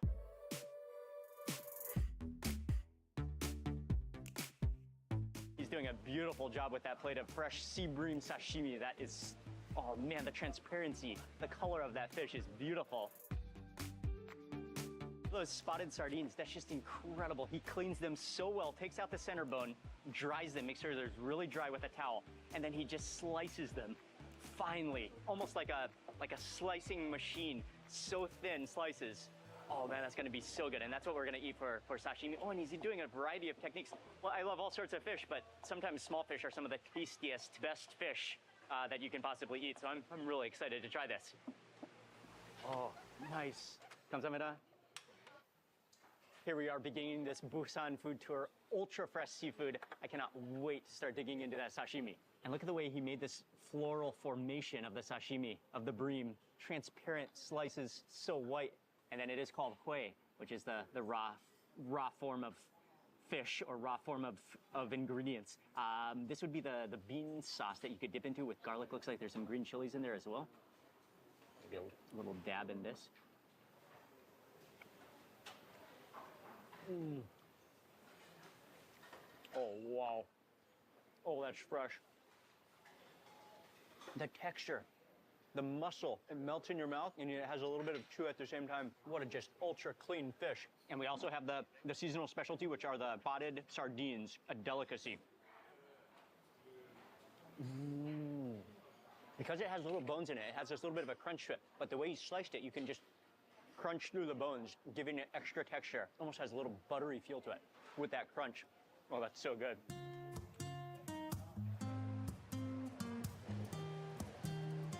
We're gonna continue eating. We have another place to eat that's actually at the fish market.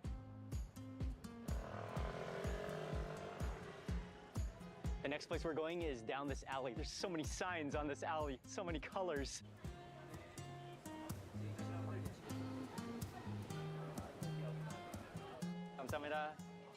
This is a famous place for Old School for their intestines barbecue as well as their tripe hot pot.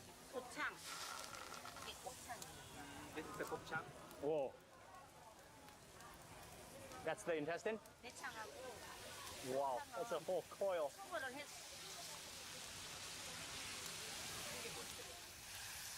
Yeah, I don't know about that one, guys. Oh man, they're squirting. All right, bro. So All right. oily. Oh.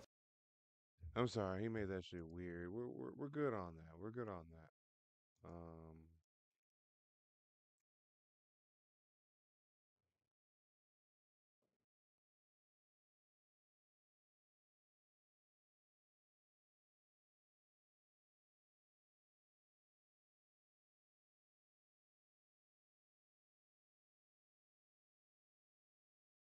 Trying to see if it was it the Blood Ravens or the Blood Angels?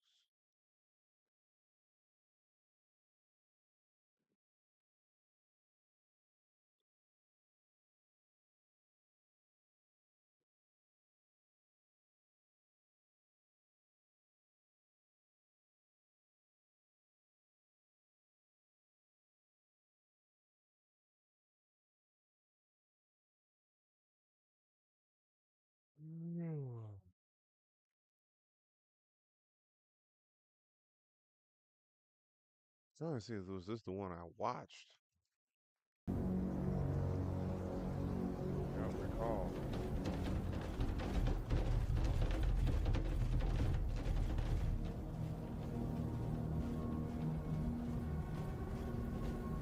I might have to look it up real quick. I might have to look it up real quick. Stay down. No, this might be it. At least 50 traitors. Steep odds, even with the element of surprise.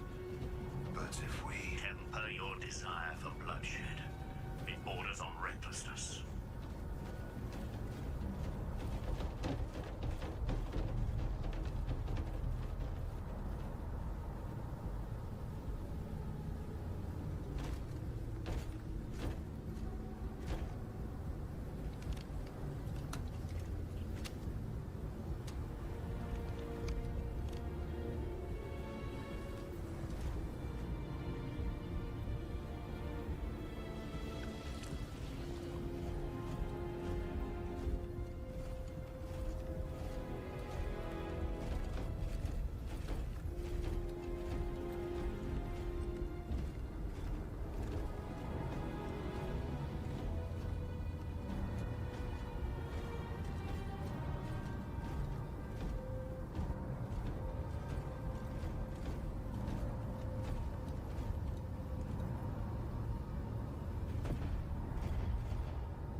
your rage, Kazarian. Focus upon me, upon my voice. They are slain. Come back.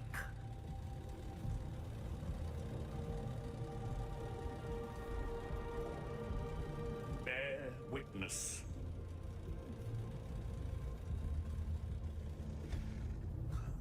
Forgive me. I forgot myself. I did not. Further requires no forgiveness. If it is tempered with discipline.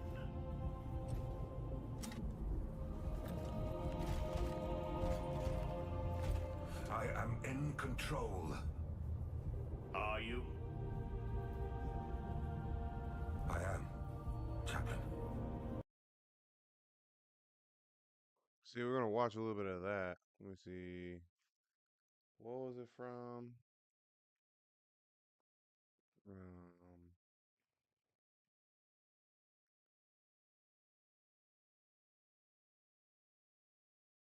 think it was like Death Company or some shit. I think that's it right there.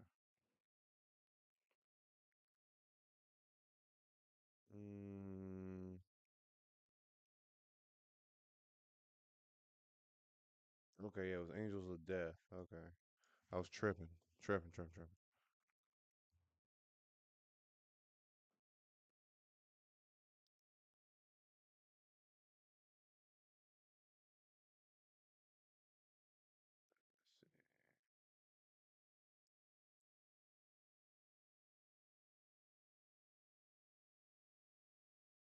Let's see.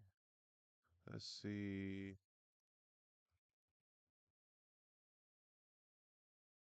Damn, I was trying to see if I can get the full.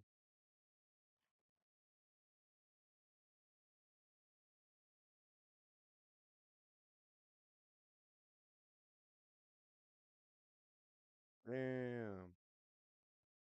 I wanted to see if I can get the full thing on this motherfucker so we can watch that shit. But I don't think I can find it.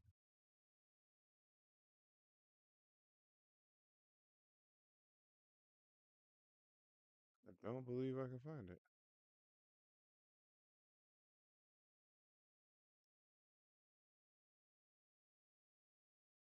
Oh, maybe I didn't put 40K. That'll probably help. Yeah, that'll probably help.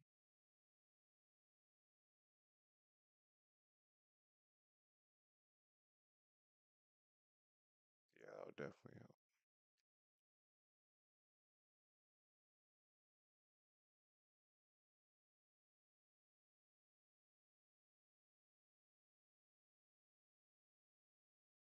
Damn, I thought for sure.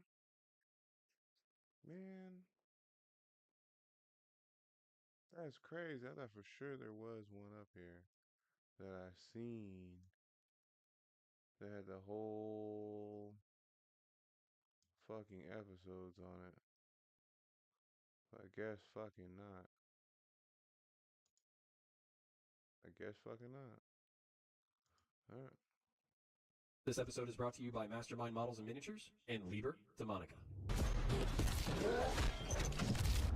I still can't find that shit nowhere. Hi guys, welcome to Counterpoints. My name is Connor, and today we're going to be breaking down episode 1 of the Angels of Death series, Blood and Duty, which I am very happy to be bringing you. If you want to watch the entire episode uninterrupted, subscribe to Warhammer TV for $5.99 a month, and if you're in a non-service country, use a VPN. The episode begins with, two angels dwell within us, one who lives in light, the other who waits in shadow and blood. Victory demands we are both. Chaplain Raphael. This speaks to the noble and savage nature present in every Marine descended from the Primarch Sanguinius. Some live more in light, like the noble defenders of humanity, the Lamenters, while others dwell in shadow and blood, like the brutal and bloodthirsty Flesh Tearers. As Blood Angels, the founding chapter, there's a good balance of these attributes in every Marine. This episode does an excellent job of setting up the conflicts in the series. In literature, there are 6 main conflicts writers refer to when they're creating a story. Character versus self, versus society, character versus character, character versus nature, the supernatural, and technology. All of these narrative conflicts are seated in the first episode. So let's start with the first one on screen, character versus the supernatural.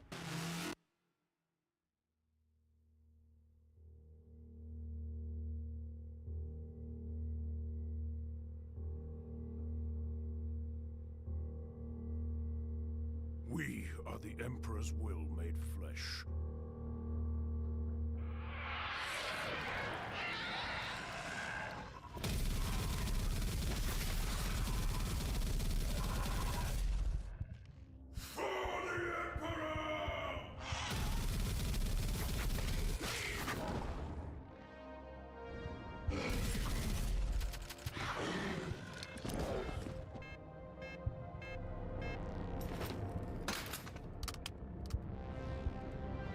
We are taken from the dust.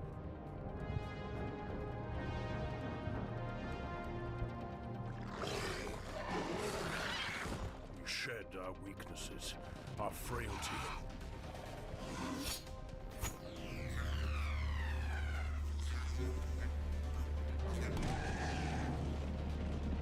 To become angels. So let's go ahead and break that down. We are greeted by a one-armed Terminator later revealed to be Captain Orvio in a sewer. Beset by gene stealers, he empties his Stormbolter into the charging horde before facing them with his power sword. He meditates that blood angels are taken from the dust, they shed their weaknesses and frailty to become angels. In a previous lore episode, I alluded to the fact that Sanguinius is this universe's version of Jesus Christ, and the Christian parallels continue. The Revenant Legion, who went on to become the Blood Angels Legion and subsequently the Chapter, were known for transforming mutants and monsters into genetic perfection. While serving without their Primarch, they were known as bloodthirsty savages. It was their inner nobility that allowed them to be redeemed in the first place. Not just that, but Blood Angels recruit from the irradiated wastes of Baal itself, taking frail, half-starved desert savages and turning them into physical perfection. By taking the most wretched, resented, and physically repulsive creatures of the universe and calling them to a higher level, this physical transformation alludes to the spiritual path Christ calls the wretched to higher service. The introduction continues with the mastercrafted power sword leading to a droplet of blood, becoming a drop pod, and then All right. Tell me if you guys are understanding this, because this is like next level for me. the characters of the series being introduced. It's beautifully done and brings us into our next conflict, man versus self and society.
In blood I am born. In battle do I live. In light do I rise. In darkness do I fall. In blood will we be renewed. Honored Chaplain Raphael.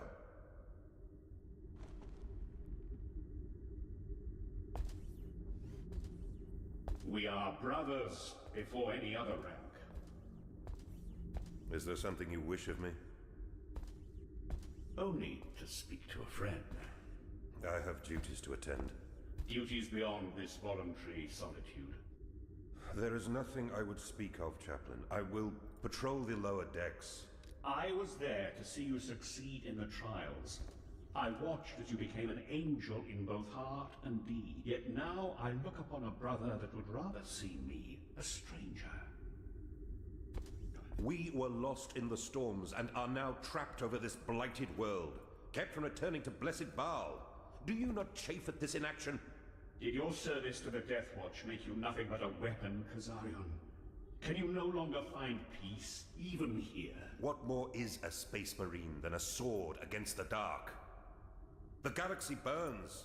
We face annihilation. I will not waste any more words. That threat has always been, since mankind first dragged itself from the surface of Terra. But it is a threat we face together. As you say.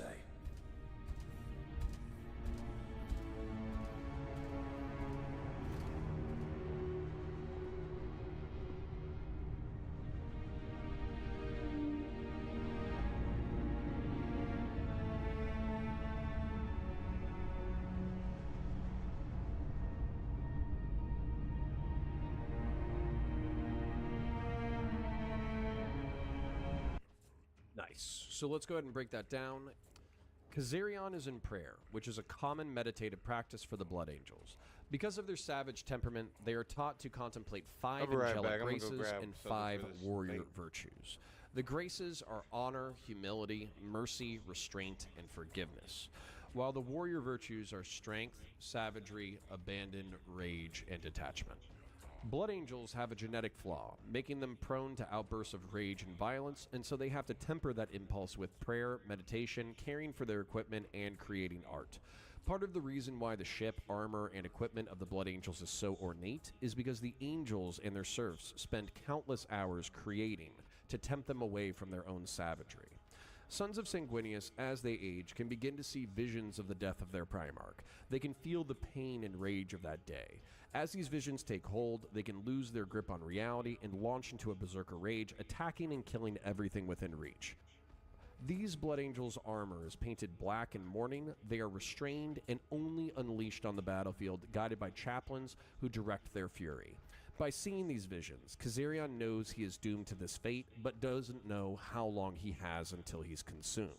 The reason Kazarian is so hostile to Raphael is partially because it's Raphael's duty as a chaplain to sniff out this taint in his brothers and to counsel them into the great hereafter.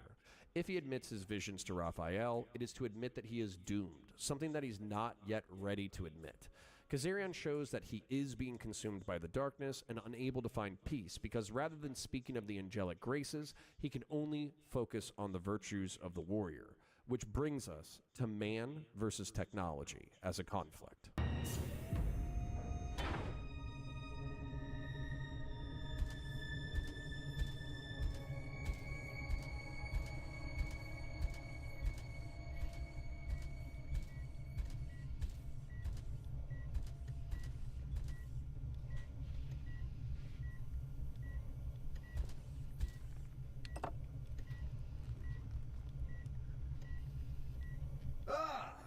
I had thought to find these vaults empty, Brother Ancaeus. Brother Hadriel, I did not mean to disturb your rituals. 426 unique impairments to this void ship have kept me and the work crews busy. We were fortunate to find safe harbor over this planet. It is good to see you, brother. You have been below deck since we broke from the storm. What brings you to these holds once again?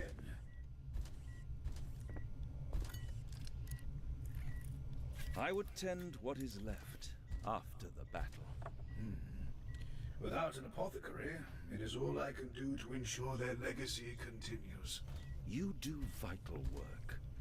I would have your efforts recorded when we return to Baal. Thank you, brother. If the storms ever break, the ship will be ready. When, brother, not if. Ever the light in the dark, Ancaeus? Tell me, does Brother Kazarian fare well? He has been gone a long time. Perhaps too long. Are you concerned that the gene seed store is not secure? I was for a time considered as a novitiate for the sanguinary priesthood. I am protective. Uncommon, yet you have risen under Captain Orphea. Command suits you, Sergeant Ancaeus. Perhaps, yet I once believed my purpose was as caretaker. These fragments taken from our fallen will live on in our initiates. Everything that is flesh perishes, yet we will survive in the blood that flows through those that come after. I speak out of turn. An intriguing insight. All can be repaired, made again in blood or in iron, and thus attains a kind of immortality.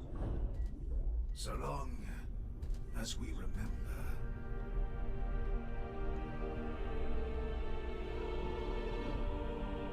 The machine demands much and takes more. I was made an angel, but then half of my soul was given to the cog of Mars. I do not say this in bitterness. It is merely a truth. You are an exemplary warrior. If you wished induction into the priesthood, why did you not pursue it? Surely High Priest Corbulo would have welcomed. We do not choose our duty. I'm back. Only Sorry about that. honor in its fulfillment. So breaking that down, Brother Ancaeus, the ranking sergeant on the ship, inspects the gene seed and confesses to his tech priest brother, Hadriel, that he has a bias towards the protection of the gene seed because it is the future of the chapter. He apprenticed as a sanguinary priest, which is the Blood Angels' version of an apothecary. Sanguinary priests and apothecaries are charged with healing the battlefield wounded and extracting the gene seed of the dead. In every Space Marine grows genetic nodes that include a special mix of the Primarch's own genetic code. Infused with the warriors it has been passed down through. Over time, this code can be corrupted or destroyed, but by dutifully harvesting the gene seed, a chapter of Space Marines can propagate into new generations of Astartes. In the background, you can see 4 rows of gene seed banks with 4 columns each. If each tray has approximately 20 gene seed stored on them, then this is representative of 300 harvested gene seed, which is what would be needed to sustain a company of 100 warriors during full operational tempo. This is a genetic treasure that Ancaeus must bring back to Baal, even if it means his death or the death of his brothers. Tech Priest Hadriel understands this duty, sympathizes with it, because as a Marine who studied on Mars, he marvels at the immortality of man that can be achieved either through technology or blood. Which brings us to character versus nature. The prequel of Shipmistress Sulkin was a solid outing establishing her no-nonsense and aggressive character. Captain Sulkin orders the orbital spire to organize a ground force to find Captain Orfeo, which they protest. There is a massive storm preventing communications, and the city may be infiltrated by rebels. Captain Sulkin chafes at the excuses and wishes to be refueled and repaired as quickly as possible to capitalize on any break in the warp storm that marooned them on this planet to begin with.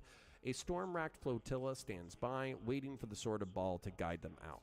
The navigator spots a break in the storm, prompting a conflicted choice and our final conflict. Character versus character between Kazarian and Ancaeus.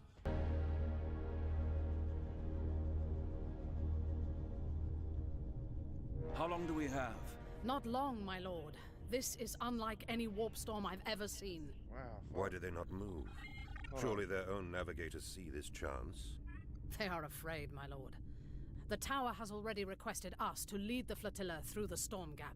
They're moving as fast as possible to evacuate what's left on the surface. What of Captain Orfeo? Still nothing, my lord.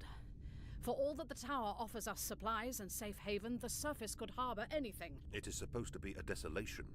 Yet from that desolation, Captain Orfeo has not returned. There is a choice here.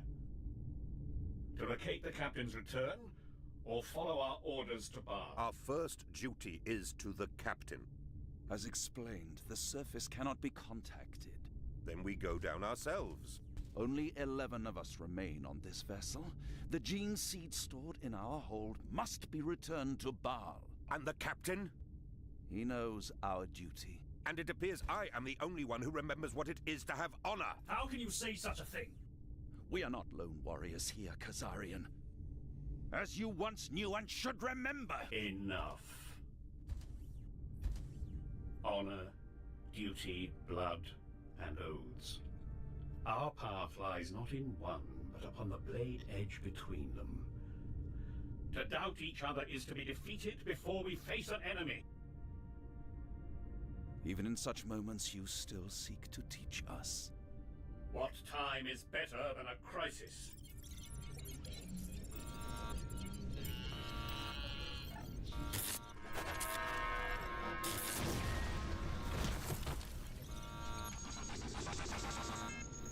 Report!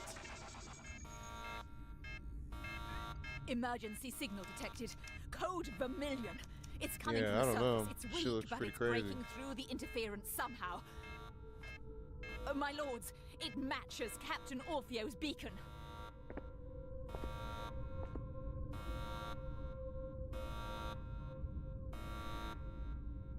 Prepare for drop pod assault.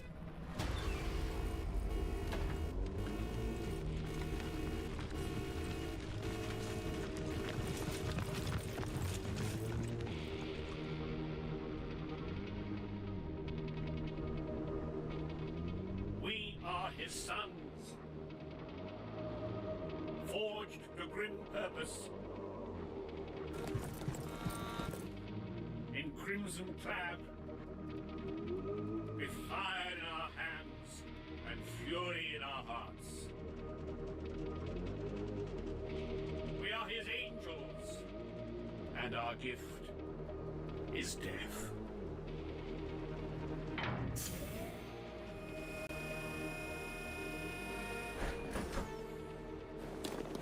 May the Omnissiah's blessings be upon you. Be ready to recover us once the Thunderhawk is repaired. Compliance.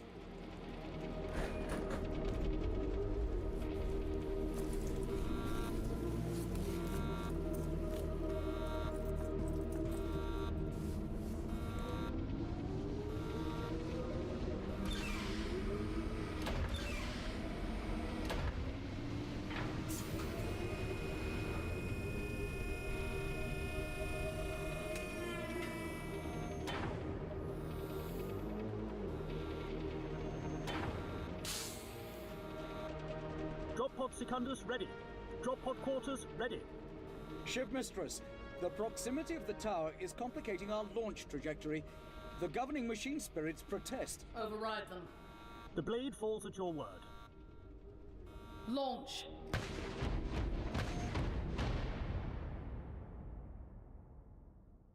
Yes. Kazarian believes it's their first duty and loyalty to the captain, a principle he feels very deeply because it's later revealed to be an open wound of his.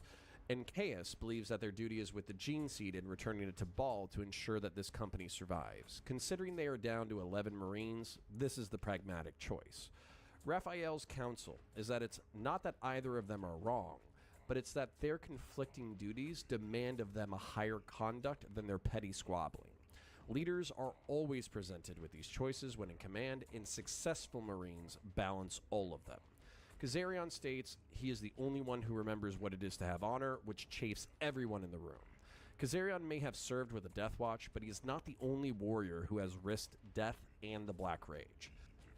This conflict is postponed as the captain's distress beacon overrides all priorities and every Marine besides Hadriel deploys to save their captain.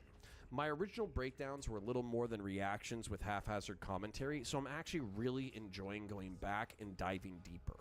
If you enjoyed this breakdown, like, share, and subscribe, ring the bell, and leave a comment.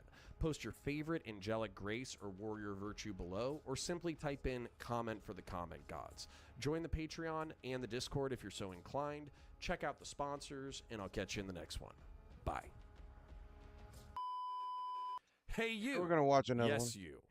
Are you drowning in plastic crack? Do you keep buying models and never have them painted? Is your pile of shame bigger than the models you actually have?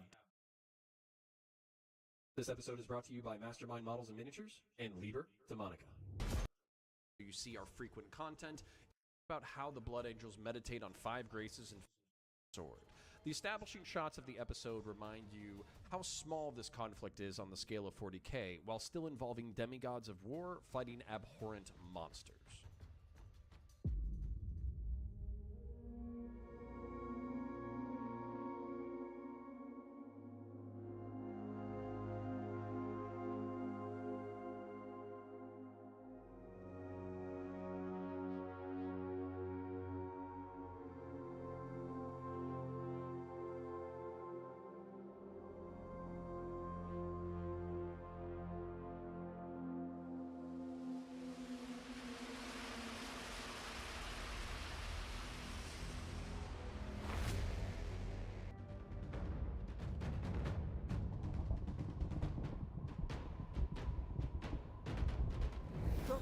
Secundus and Quartus entering radiation wash, Shipmistress. The low atmosphere distortion will make Vox contact impossible from here.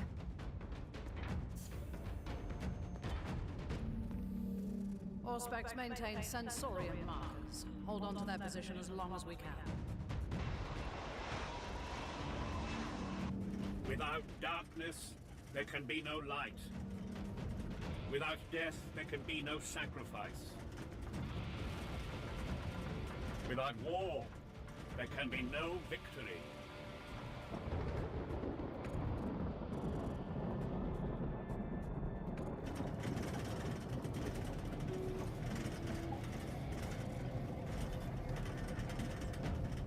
Seconds to impact.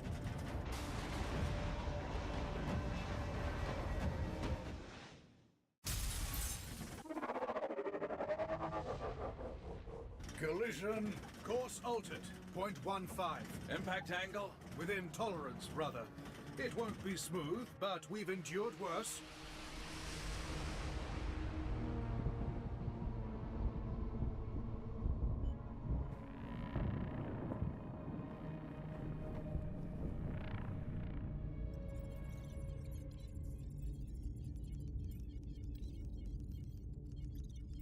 Impact detected, Shipmistress. Cogitators discern a 70% probability of successful planetfall. Lord Hadrail, mission update as requested. The drop pods have made planetfall. Praise the Omnissiah. Now, the drop pods hurtled towards the planet, and the reason the cogitators protested in the previous episode is shown quickly.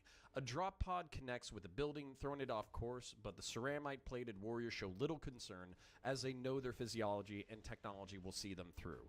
Raphael, the chaplain, exults, "Without darkness there can be no light. Without death, no sacrifice. Without war, there can be no victory."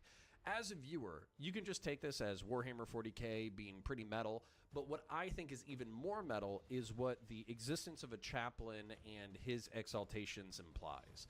These Marines, demigods of blood and violence, have to be shepherded onto the right path by spiritual leaders. They need chaplains like Raphael to make sure they stay heartened in the moment, resist the temptations of chaos, and fulfill their duties in line with the honor of their chapter.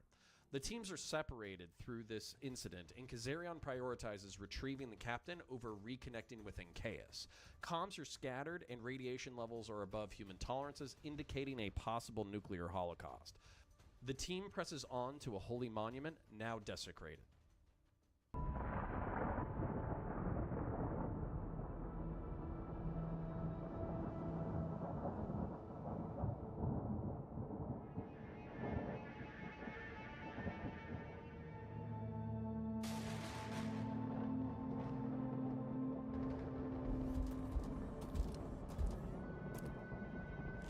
Such desecration deserves the Emperor's justice.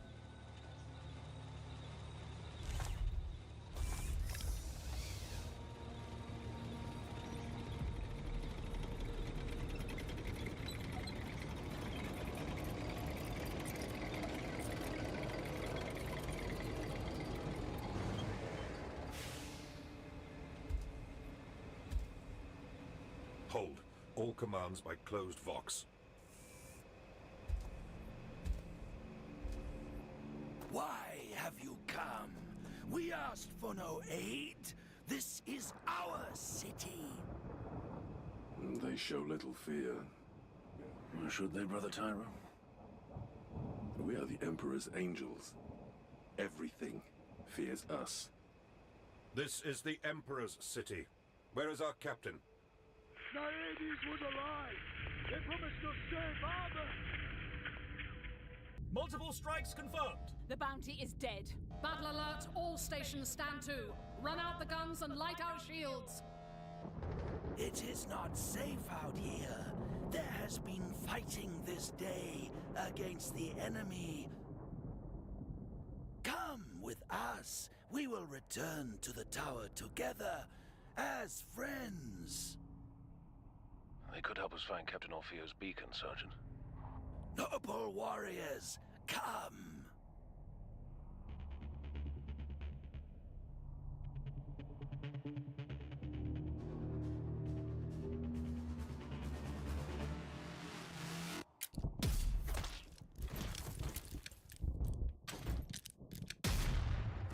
Cut them down! Damn, he said cut them down.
In blood, I am born. In battle, do I live. In light, do I rise.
The enemy has revealed itself. These things were relentless. Without fear, without hesitation. You look on the face of the Devourer. Now, the drama before the firefight is actually the best part of the episode and show how the virtues and graces of the Blood Angels always balance on a knife's edge. Kazarion's restraint is always being tested by his inner savagery. The Sisters of Battle statue was targeted for desecration because the Sisters are the most pious and zealous of Imperial servants. This unthinkable crime in normal Imperial society shows the contempt with which the rebels hold the Imperium and also show the Imperial forces' inability to resist it. The Planetary Defense Forces, having the Huevos to challenge the Space Marines, is the first indication that something is off. Plenty of Imperial planets have cultural idiosyncrasies, but nearly all view the Space Marines as the angels of the Emperor, his sons, and his will made manifest. Even Imperial forces who might hold the Space Marines in contempt for political or historical purposes know exactly how dangerous they are. Kazarion spots the sharpened teeth of the lead PDF sergeant and with trained reflex removes his head. All Marines train in identifying dangerous aliens, also known as Xenos, but Kazarion's service with the Death Watch would make him particularly keen to spot this. The Death Watch are the 40K equivalent of the real-world Special Operations Command, taking the best alien killers of every chapter and putting them into kill teams and watch fortresses to hunt down and root out critical alien threats. The Gene Stealers, a form of Tyrannid, infect humans with a genetic mutation that makes them keen to breed and spread their mutation. This results in hybrids, first abominable monsters who over time become indistinguishable from human beings. This makes them particularly dangerous because by the time a Gene Stealer cult launches an ambush, it's likely part of a planetary-wide infection that will doom the world in hours. If you want to watch more Gene Stealer cult lore, check out my previous lore episode on the Gene Stealer cult and the Hammer and Bolter breakdown, A New Life.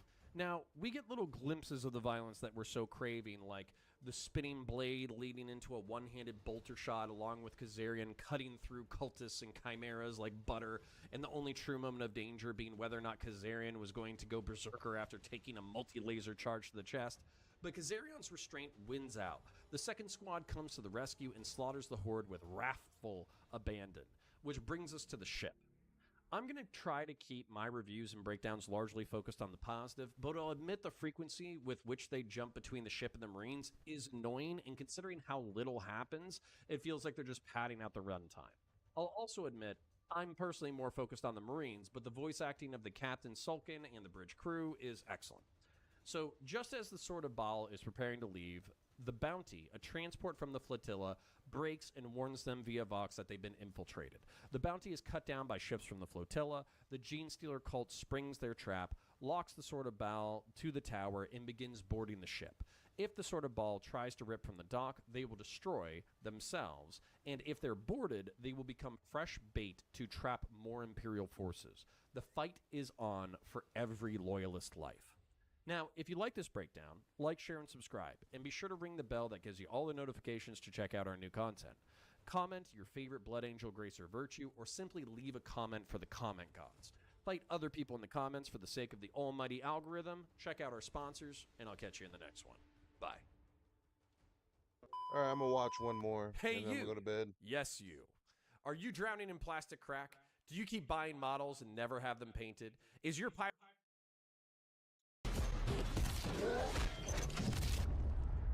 Should be pretty good. Hi guys, welcome to Counterpoints. My name is Connor, and today we're going to be breaking down Angels of Death Episode 3 Trail of Blood.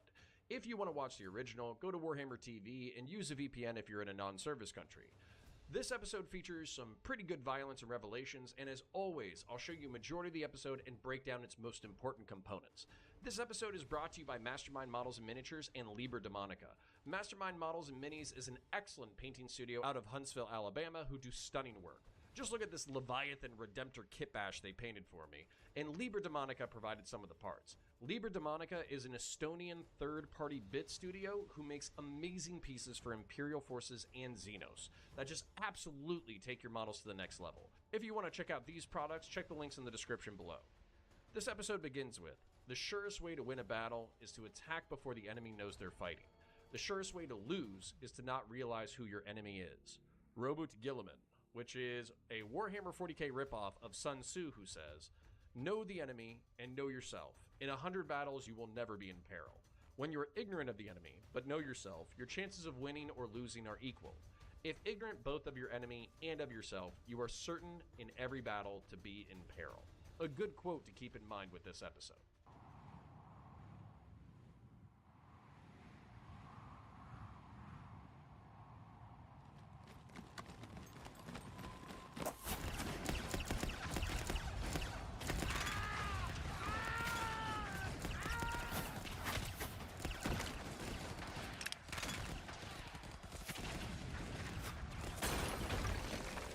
Burn the heretic!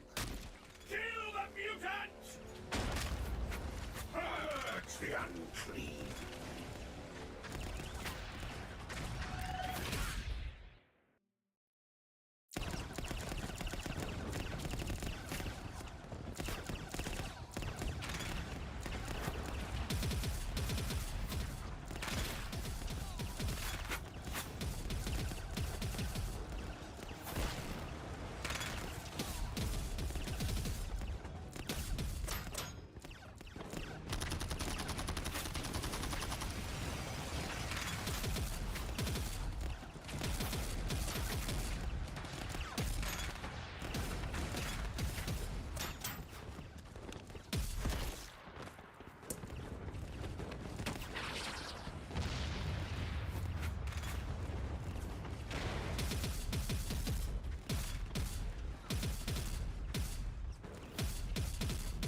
most of the bacon. And still they come. The city is infested.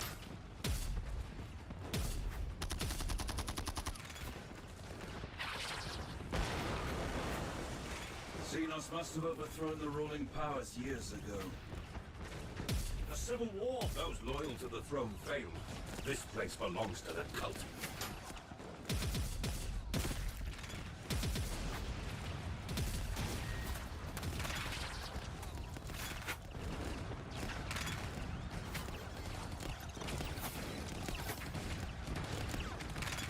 Brother Melchior, cleanse us a path.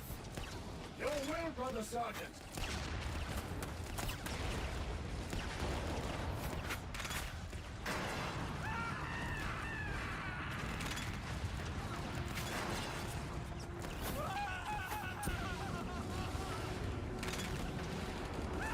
Damn, we burned them alive. Wow.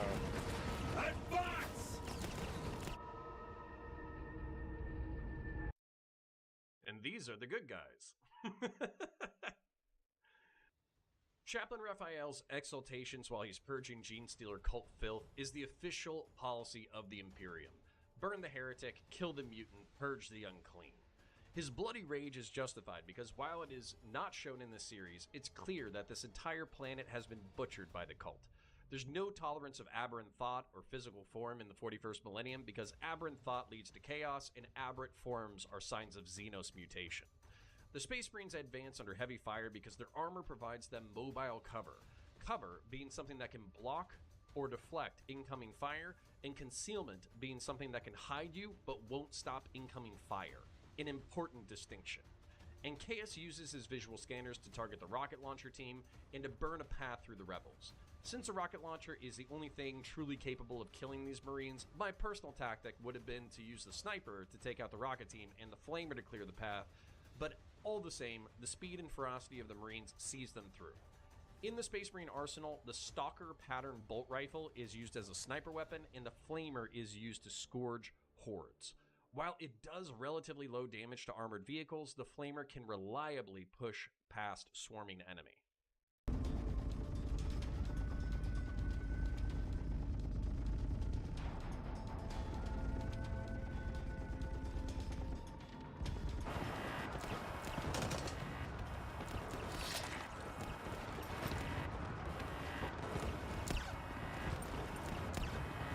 Hostiles in the loading hold! We cannot...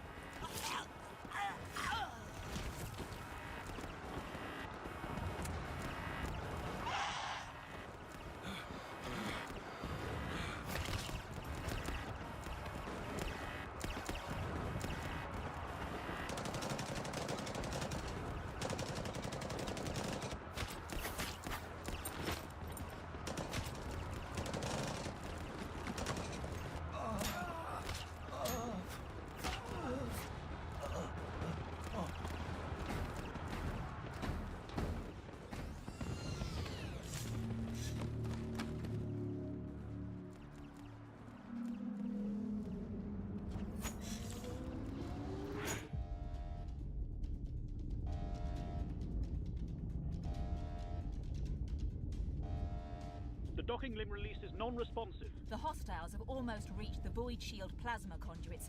Our defenses around them need reinforcing. Irrelevant. Hold perimeter around the engineerium and weapon decks. They cannot fall. Aye, Mistress. They want to take this ship. We shall deny them. Open a Vox channel to Tech Marine Hadrail. Ah, Ship Mistress Sulkin. I am preoccupied. I doubt it has escaped your attention that we have enemy on board. I had noticed, Lord.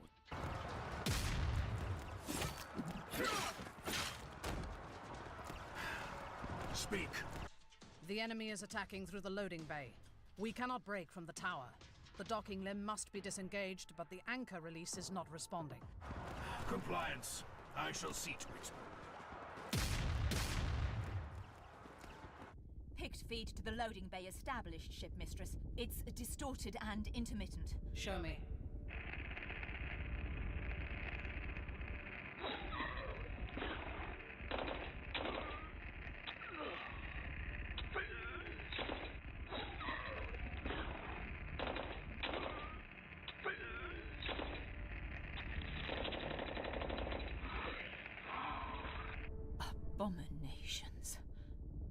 Shipmistress, more ships have broken with the flotilla and are closing on us at speed.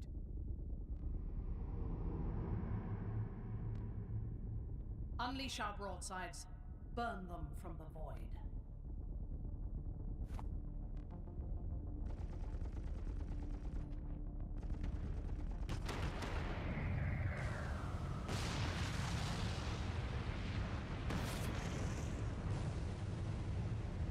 Ship kill, but we're unable to adjust the firing angle to target the rest.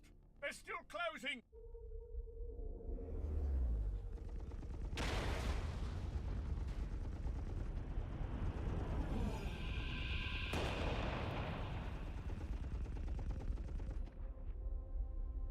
They are maneuvering to board us. Ordnance, make ready to fire on the Prometheum hauler. At this range, we may be caught in the blast wash. And if there are any innocents in that flotilla... Who among us is truly innocent? Target that ship.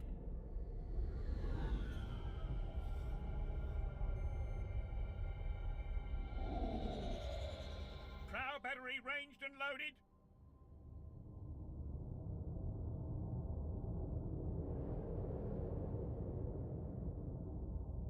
Let fury be our voice. Fire!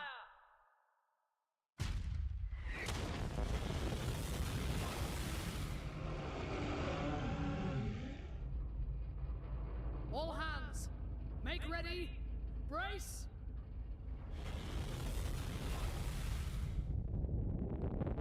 So, while the defensive batteries are able to hold off the swirling ships that are approaching to board, the Sword of Baal is still vulnerable due to it being locked to the docking lid. The naval armsmen do their best to repel the boarders, but considering the limitless numbers of the cult, they can only do so much, which is why Hadriel's actions are both important and beautiful. I always expect a servant of the Mechanicus to be robotic, but Hadriel maintains his fluid and noble prowess as he spins his power axe into multiple opponents. In order to delay the swirling ships, Captain Sulkin destroys a Prometheum hauler and overrides protests with "Who among us is truly innocent?" As we saw in the Angels of Death prequel episode Kill Command, Captain Sulkin holds the honor of her ship and of the Blood Angels above any human life, and will willingly sacrifice all innocents and crew to deny the enemy. The explosion is visible from the ground battle, but the troops see the swirl of gunfire, meaning the Sword of Baal is engaged and not yet destroyed. They make to the crash site and begin their investigation.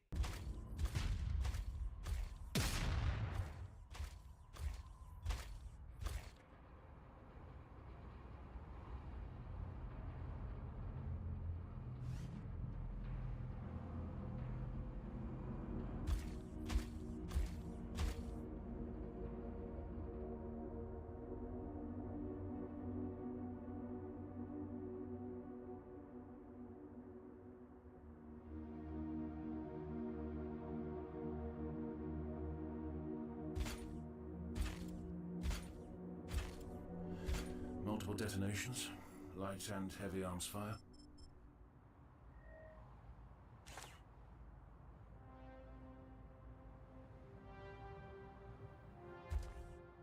Overwhelming close assault.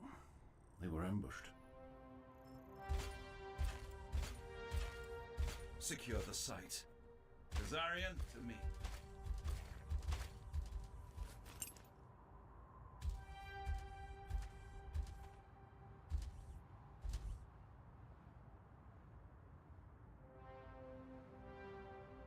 Brother Leonas. He fought and died well.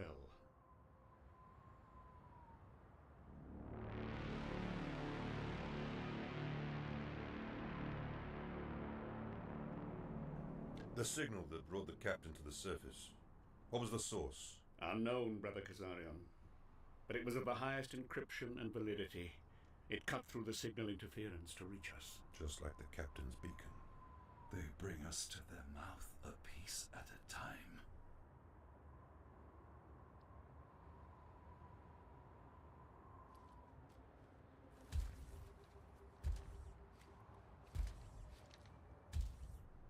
The attack did not begin here.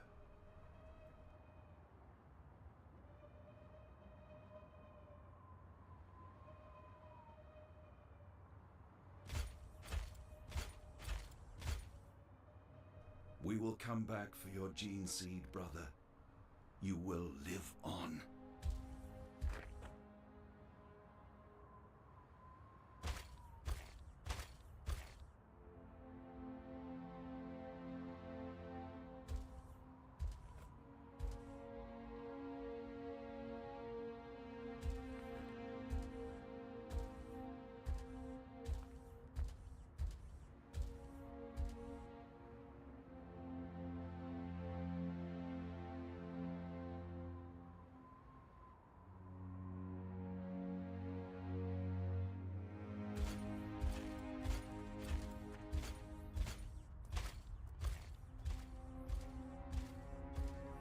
Buried under such filth. This is no end for an archangel. It is unworthy. These hybrid abominations will engage anything when they have the numbers to do so. They care nothing for the nobility of such warriors.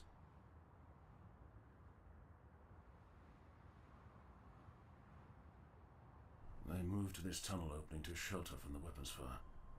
No, they were trying to get out of the tunnel to reach the Thunderhawk. Better to face the enemy in the open than to die in the shadows with your back against the wall. But why would the captain move from the gunship in the first place?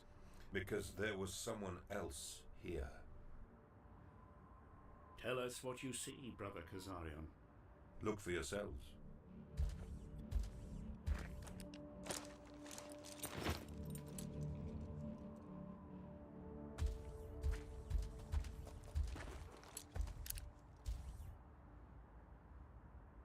A lure? To pull them away from the Thunderhawk and to the killing ground? No.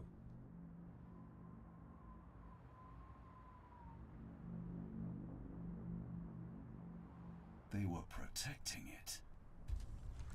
That makes no sense. It does if the servitor came to meet the captain. Servitors seldom act alone.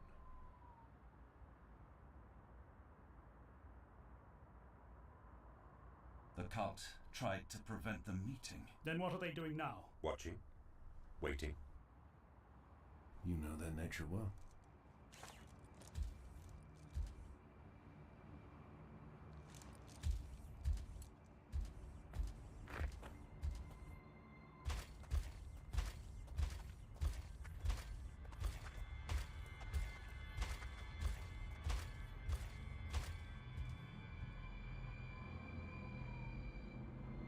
And that's exactly what the fuck they were doing, watching and waiting.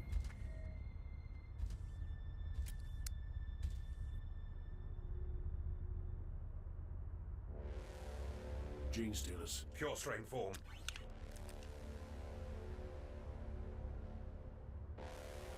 Maintain utmost vigilance. This is a foe that can lay the strongest of us low.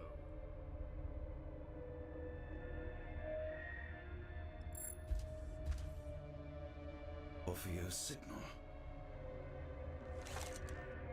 The path continues. We shall bring light unto the dark, and burn it away with righteousness.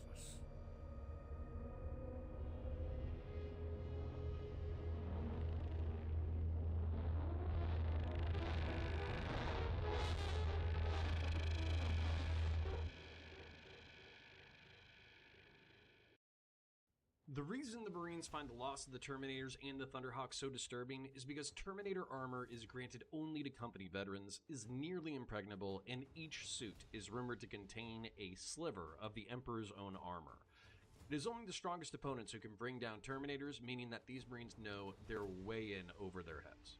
Kazarian is ribbed for his intimate knowledge of the Gene Stealer cult tactics, which brings us back to our Sun Tzu quote. The Imperium views those who know their enemy too well as potentially traitorous. Just because this is a paranoid way of thinking doesn't mean that they're incorrect, as we saw in the Hammer and Bolter episode, A New Life. And that's it for today. Like, share, subscribe, ring the bell so you keep up with all our fresh content. Comment for the comment gods. If you can't think of anything else, go ahead and put that in the section below. Check out the Discord and the Patreon if you're...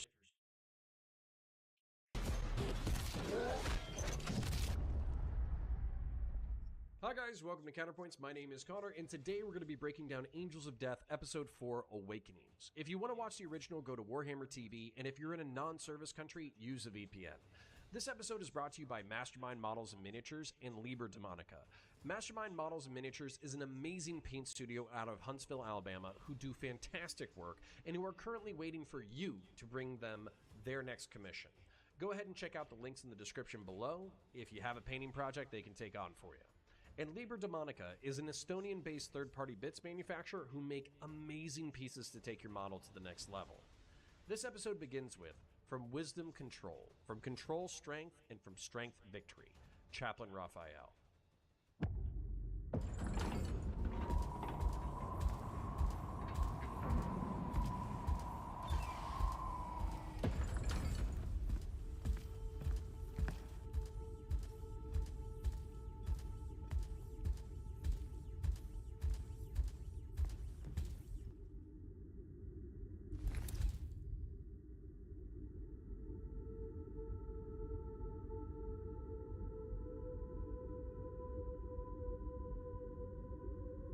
Lord, Father, give me strength. Tell me, brother, what strength is it you seek? My Lord Mephiston, I did not... What strength? Answer me. Strength to face the... It is the blood, my lord. I feel it. Say it. Within me. Darkness. Say it. Rage. Yes. The Black Rage is within us all, Kazarian. I am to leave the chapter and serve with the Death Watch, to stand in battle with those not of the Angel. What of my brothers? My place is with them. Lies offer no shield against the inevitable. You speak of shedding the crimson armor of brotherhood to don the black of duty. But it is the black of rage that you shall wear when the darkness comes for you. That is why you come and whisper pleas for strength. That is what you fear. Do you really think that even the strength of angels can save you? Do you think it saved Gallisterius? My lord, I do not know what to do. What else is there? There is nothing you can do.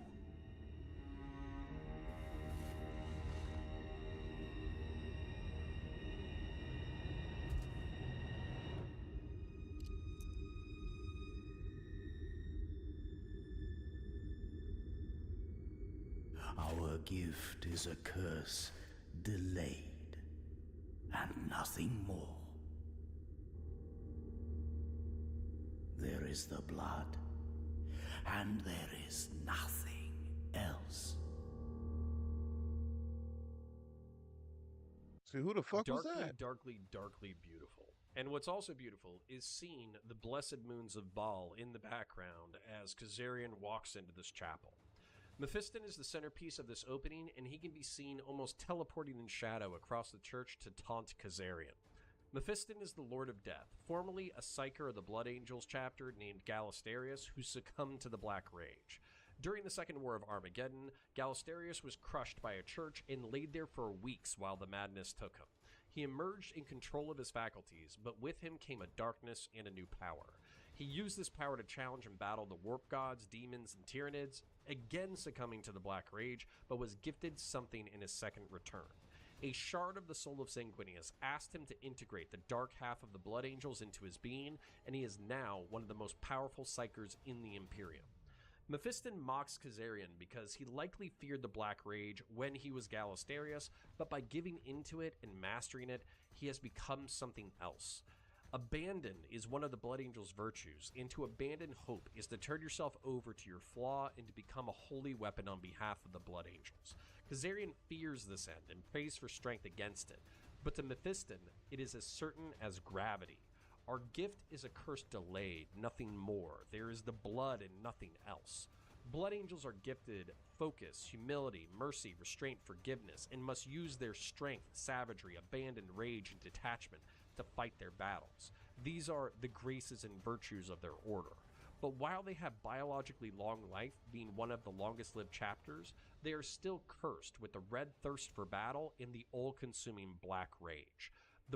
There is the blood and nothing else means that all Kazarian has is his service to his kin and to seek to prevent his succumbing to the black rage or even his own death is a fool's errand.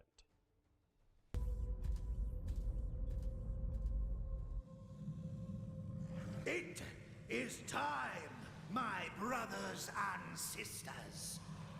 Pray, walk the place of our birth. The false angels are resilient, but they shall be broken.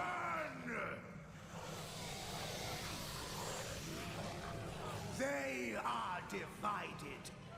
We are the many and the one. We are the children of the many-armed God that embraces all. And we shall consume them. Go!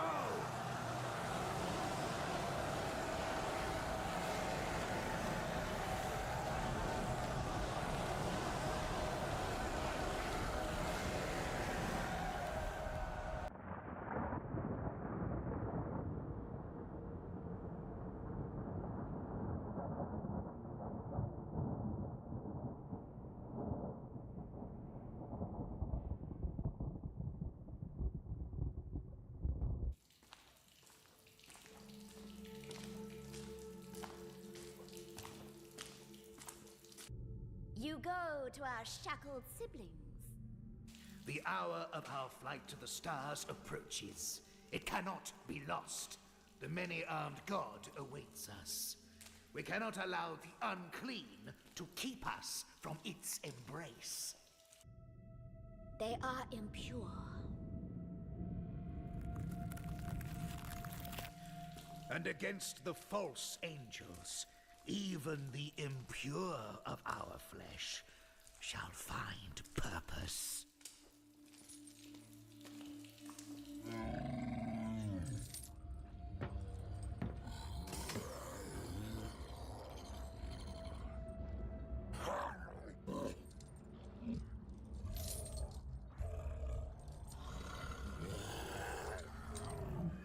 Hush.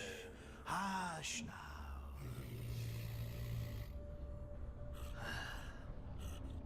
There is beauty in you.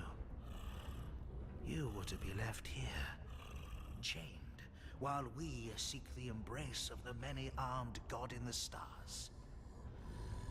No. No, you are not to be pitied. You were born imperfect, but even in you, there is the shadow of divinity.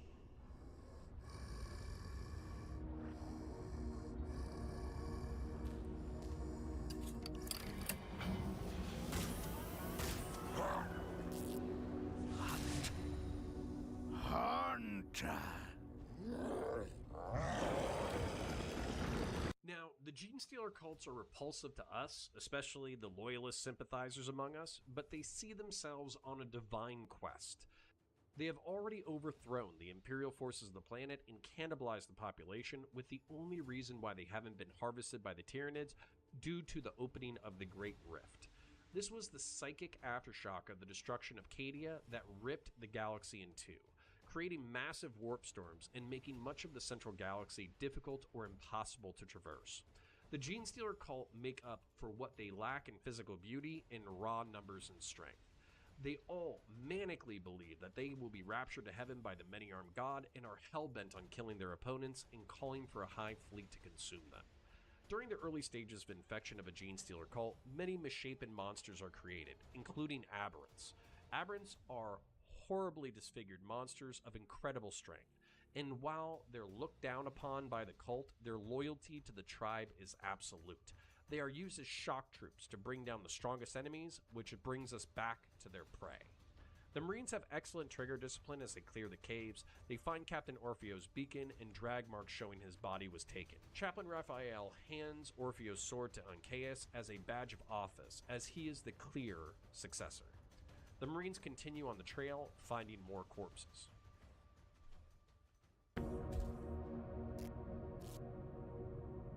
More enemy dead. Perhaps we should not have been so quick to count the captain out. I warned you against the fog of hope. Look again at the wounds on these corpses. I stand in error. The power field on the captain's blade could not have done this. Then... We've seen no evidence of loyalists on this world. Perhaps the enemy turned on one another.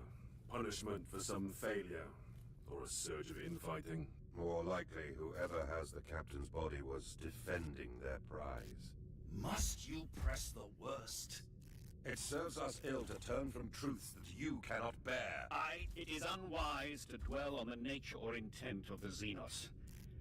But understand this. Until we find a corpse or die in the trying, the captain's light endures.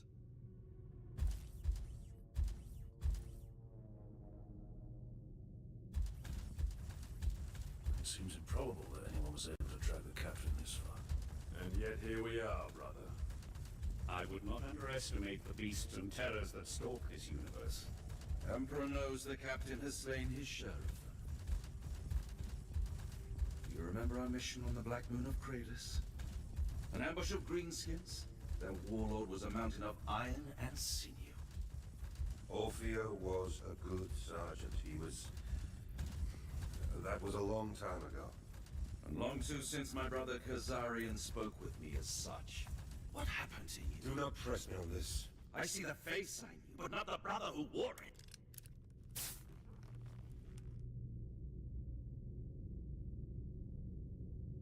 You speak to me of brotherhood, Ancaeus.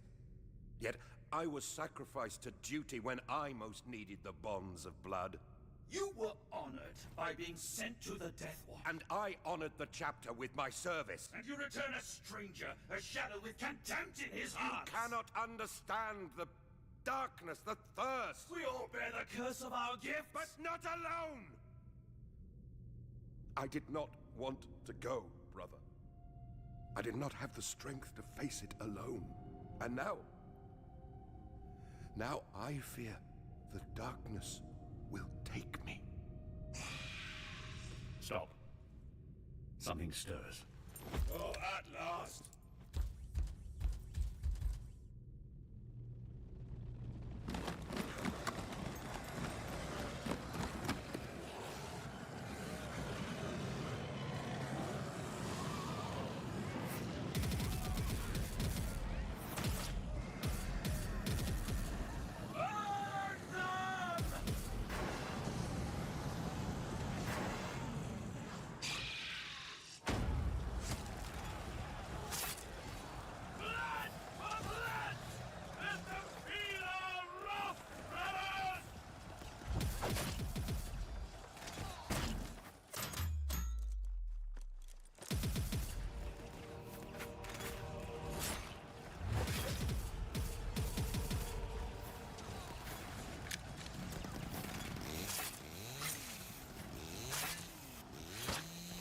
Jero, clear the passage to the flank.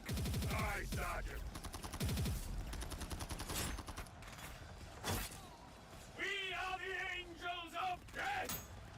Onwards, my brothers!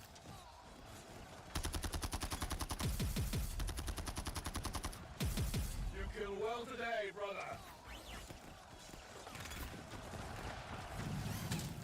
Something's coming.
No! No!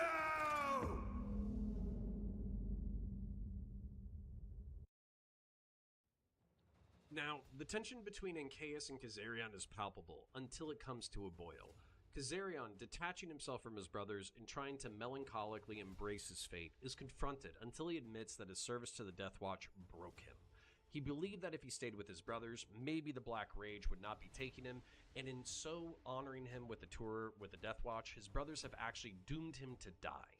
He is bitter, resentful, and most importantly, scared.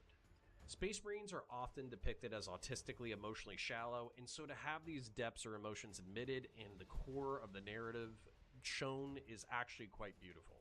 Tiro doesn't believe so, though, because as soon as they're ambushed, he exclaims, "Oh, at last! Happy to be back into the bloodshed."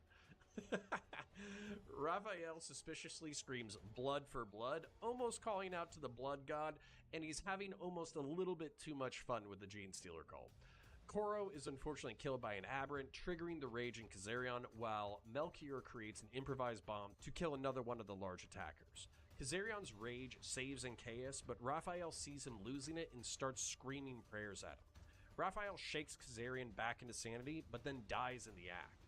It's a beautiful and climactic episode with the deepest of the plot points revealed and just enough spicy violence to almost sate my red thirst. So, if you like this breakdown, if you like the other breakdowns, like, share, subscribe, dislike, all that YouTube nonsense, comment for the comment gods Alright, below, guys, that's my check last out all one the for other tonight. content on the channel, Hey, and man. join the Patreon and...